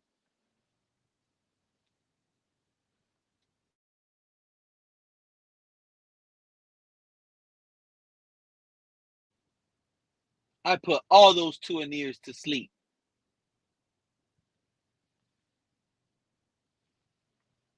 Three hours.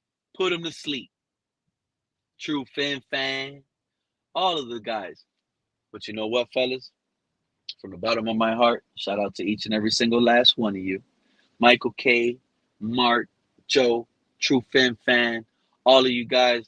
I hope and pray you guys stay blessed, never change, stay the same, keep it up, bring that smoke, stand on what you believe on. And this ain't going nowhere. This ain't going nowhere, little C. So I expect you, little C. I expect you to come back. I expect you to come back. Stand on that negativity. Don't be out here later on, 6 weeks down the line. We're sitting at 5-1. Oh, you know what, Pete? This is what they're going to do, like guys like Little C. Oh, you know what, Pete? You were right. You were right again, but you got lucky, bro. You got lucky. You know what they're gonna say? Well, you know we're cool. We're cool, man. We're cool. Yeah, I know we're cool. And I know I was right. Because I know ball. And y'all don't. And with that, I gotta say, you guys are my favorite people on the internet. Appreciate each and every single last one of you. Never take it personal. Enjoy the banter. Enjoy the back and forth. If you don't and you take it too personal, you're just sitting real low in life right now. And I hope and pray you get some real stuff going that makes you in a bright light and don't take something so personal, so hard, and don't kill yourself over what I'm calling you guys. Guys like Joe, I love and respect Joe always and forever. I'm over here making fun of him, calling him a little bird chest, calling him saying little sneak disses that get people out of whack and out of you could have got them. And you know what? Guys, just know it's all pure entertainment. It's pure enjoyment. It's pure banter. It's pure Dolphins material, and it's how I spin it. So for those of you guys that understand and appreciate the content, man, much love to you guys. Have a great night. I hope you guys are sleeping tight. Always love, fins up, even to you negative guys. Without you negative guys, there wouldn't be us positive guys. So now that I got the friendly stuff out the way and I show my appreciation and love to you beautiful people, the war begins tomorrow all over again. Don't let the nice words mince. Peace, fellas. Good night.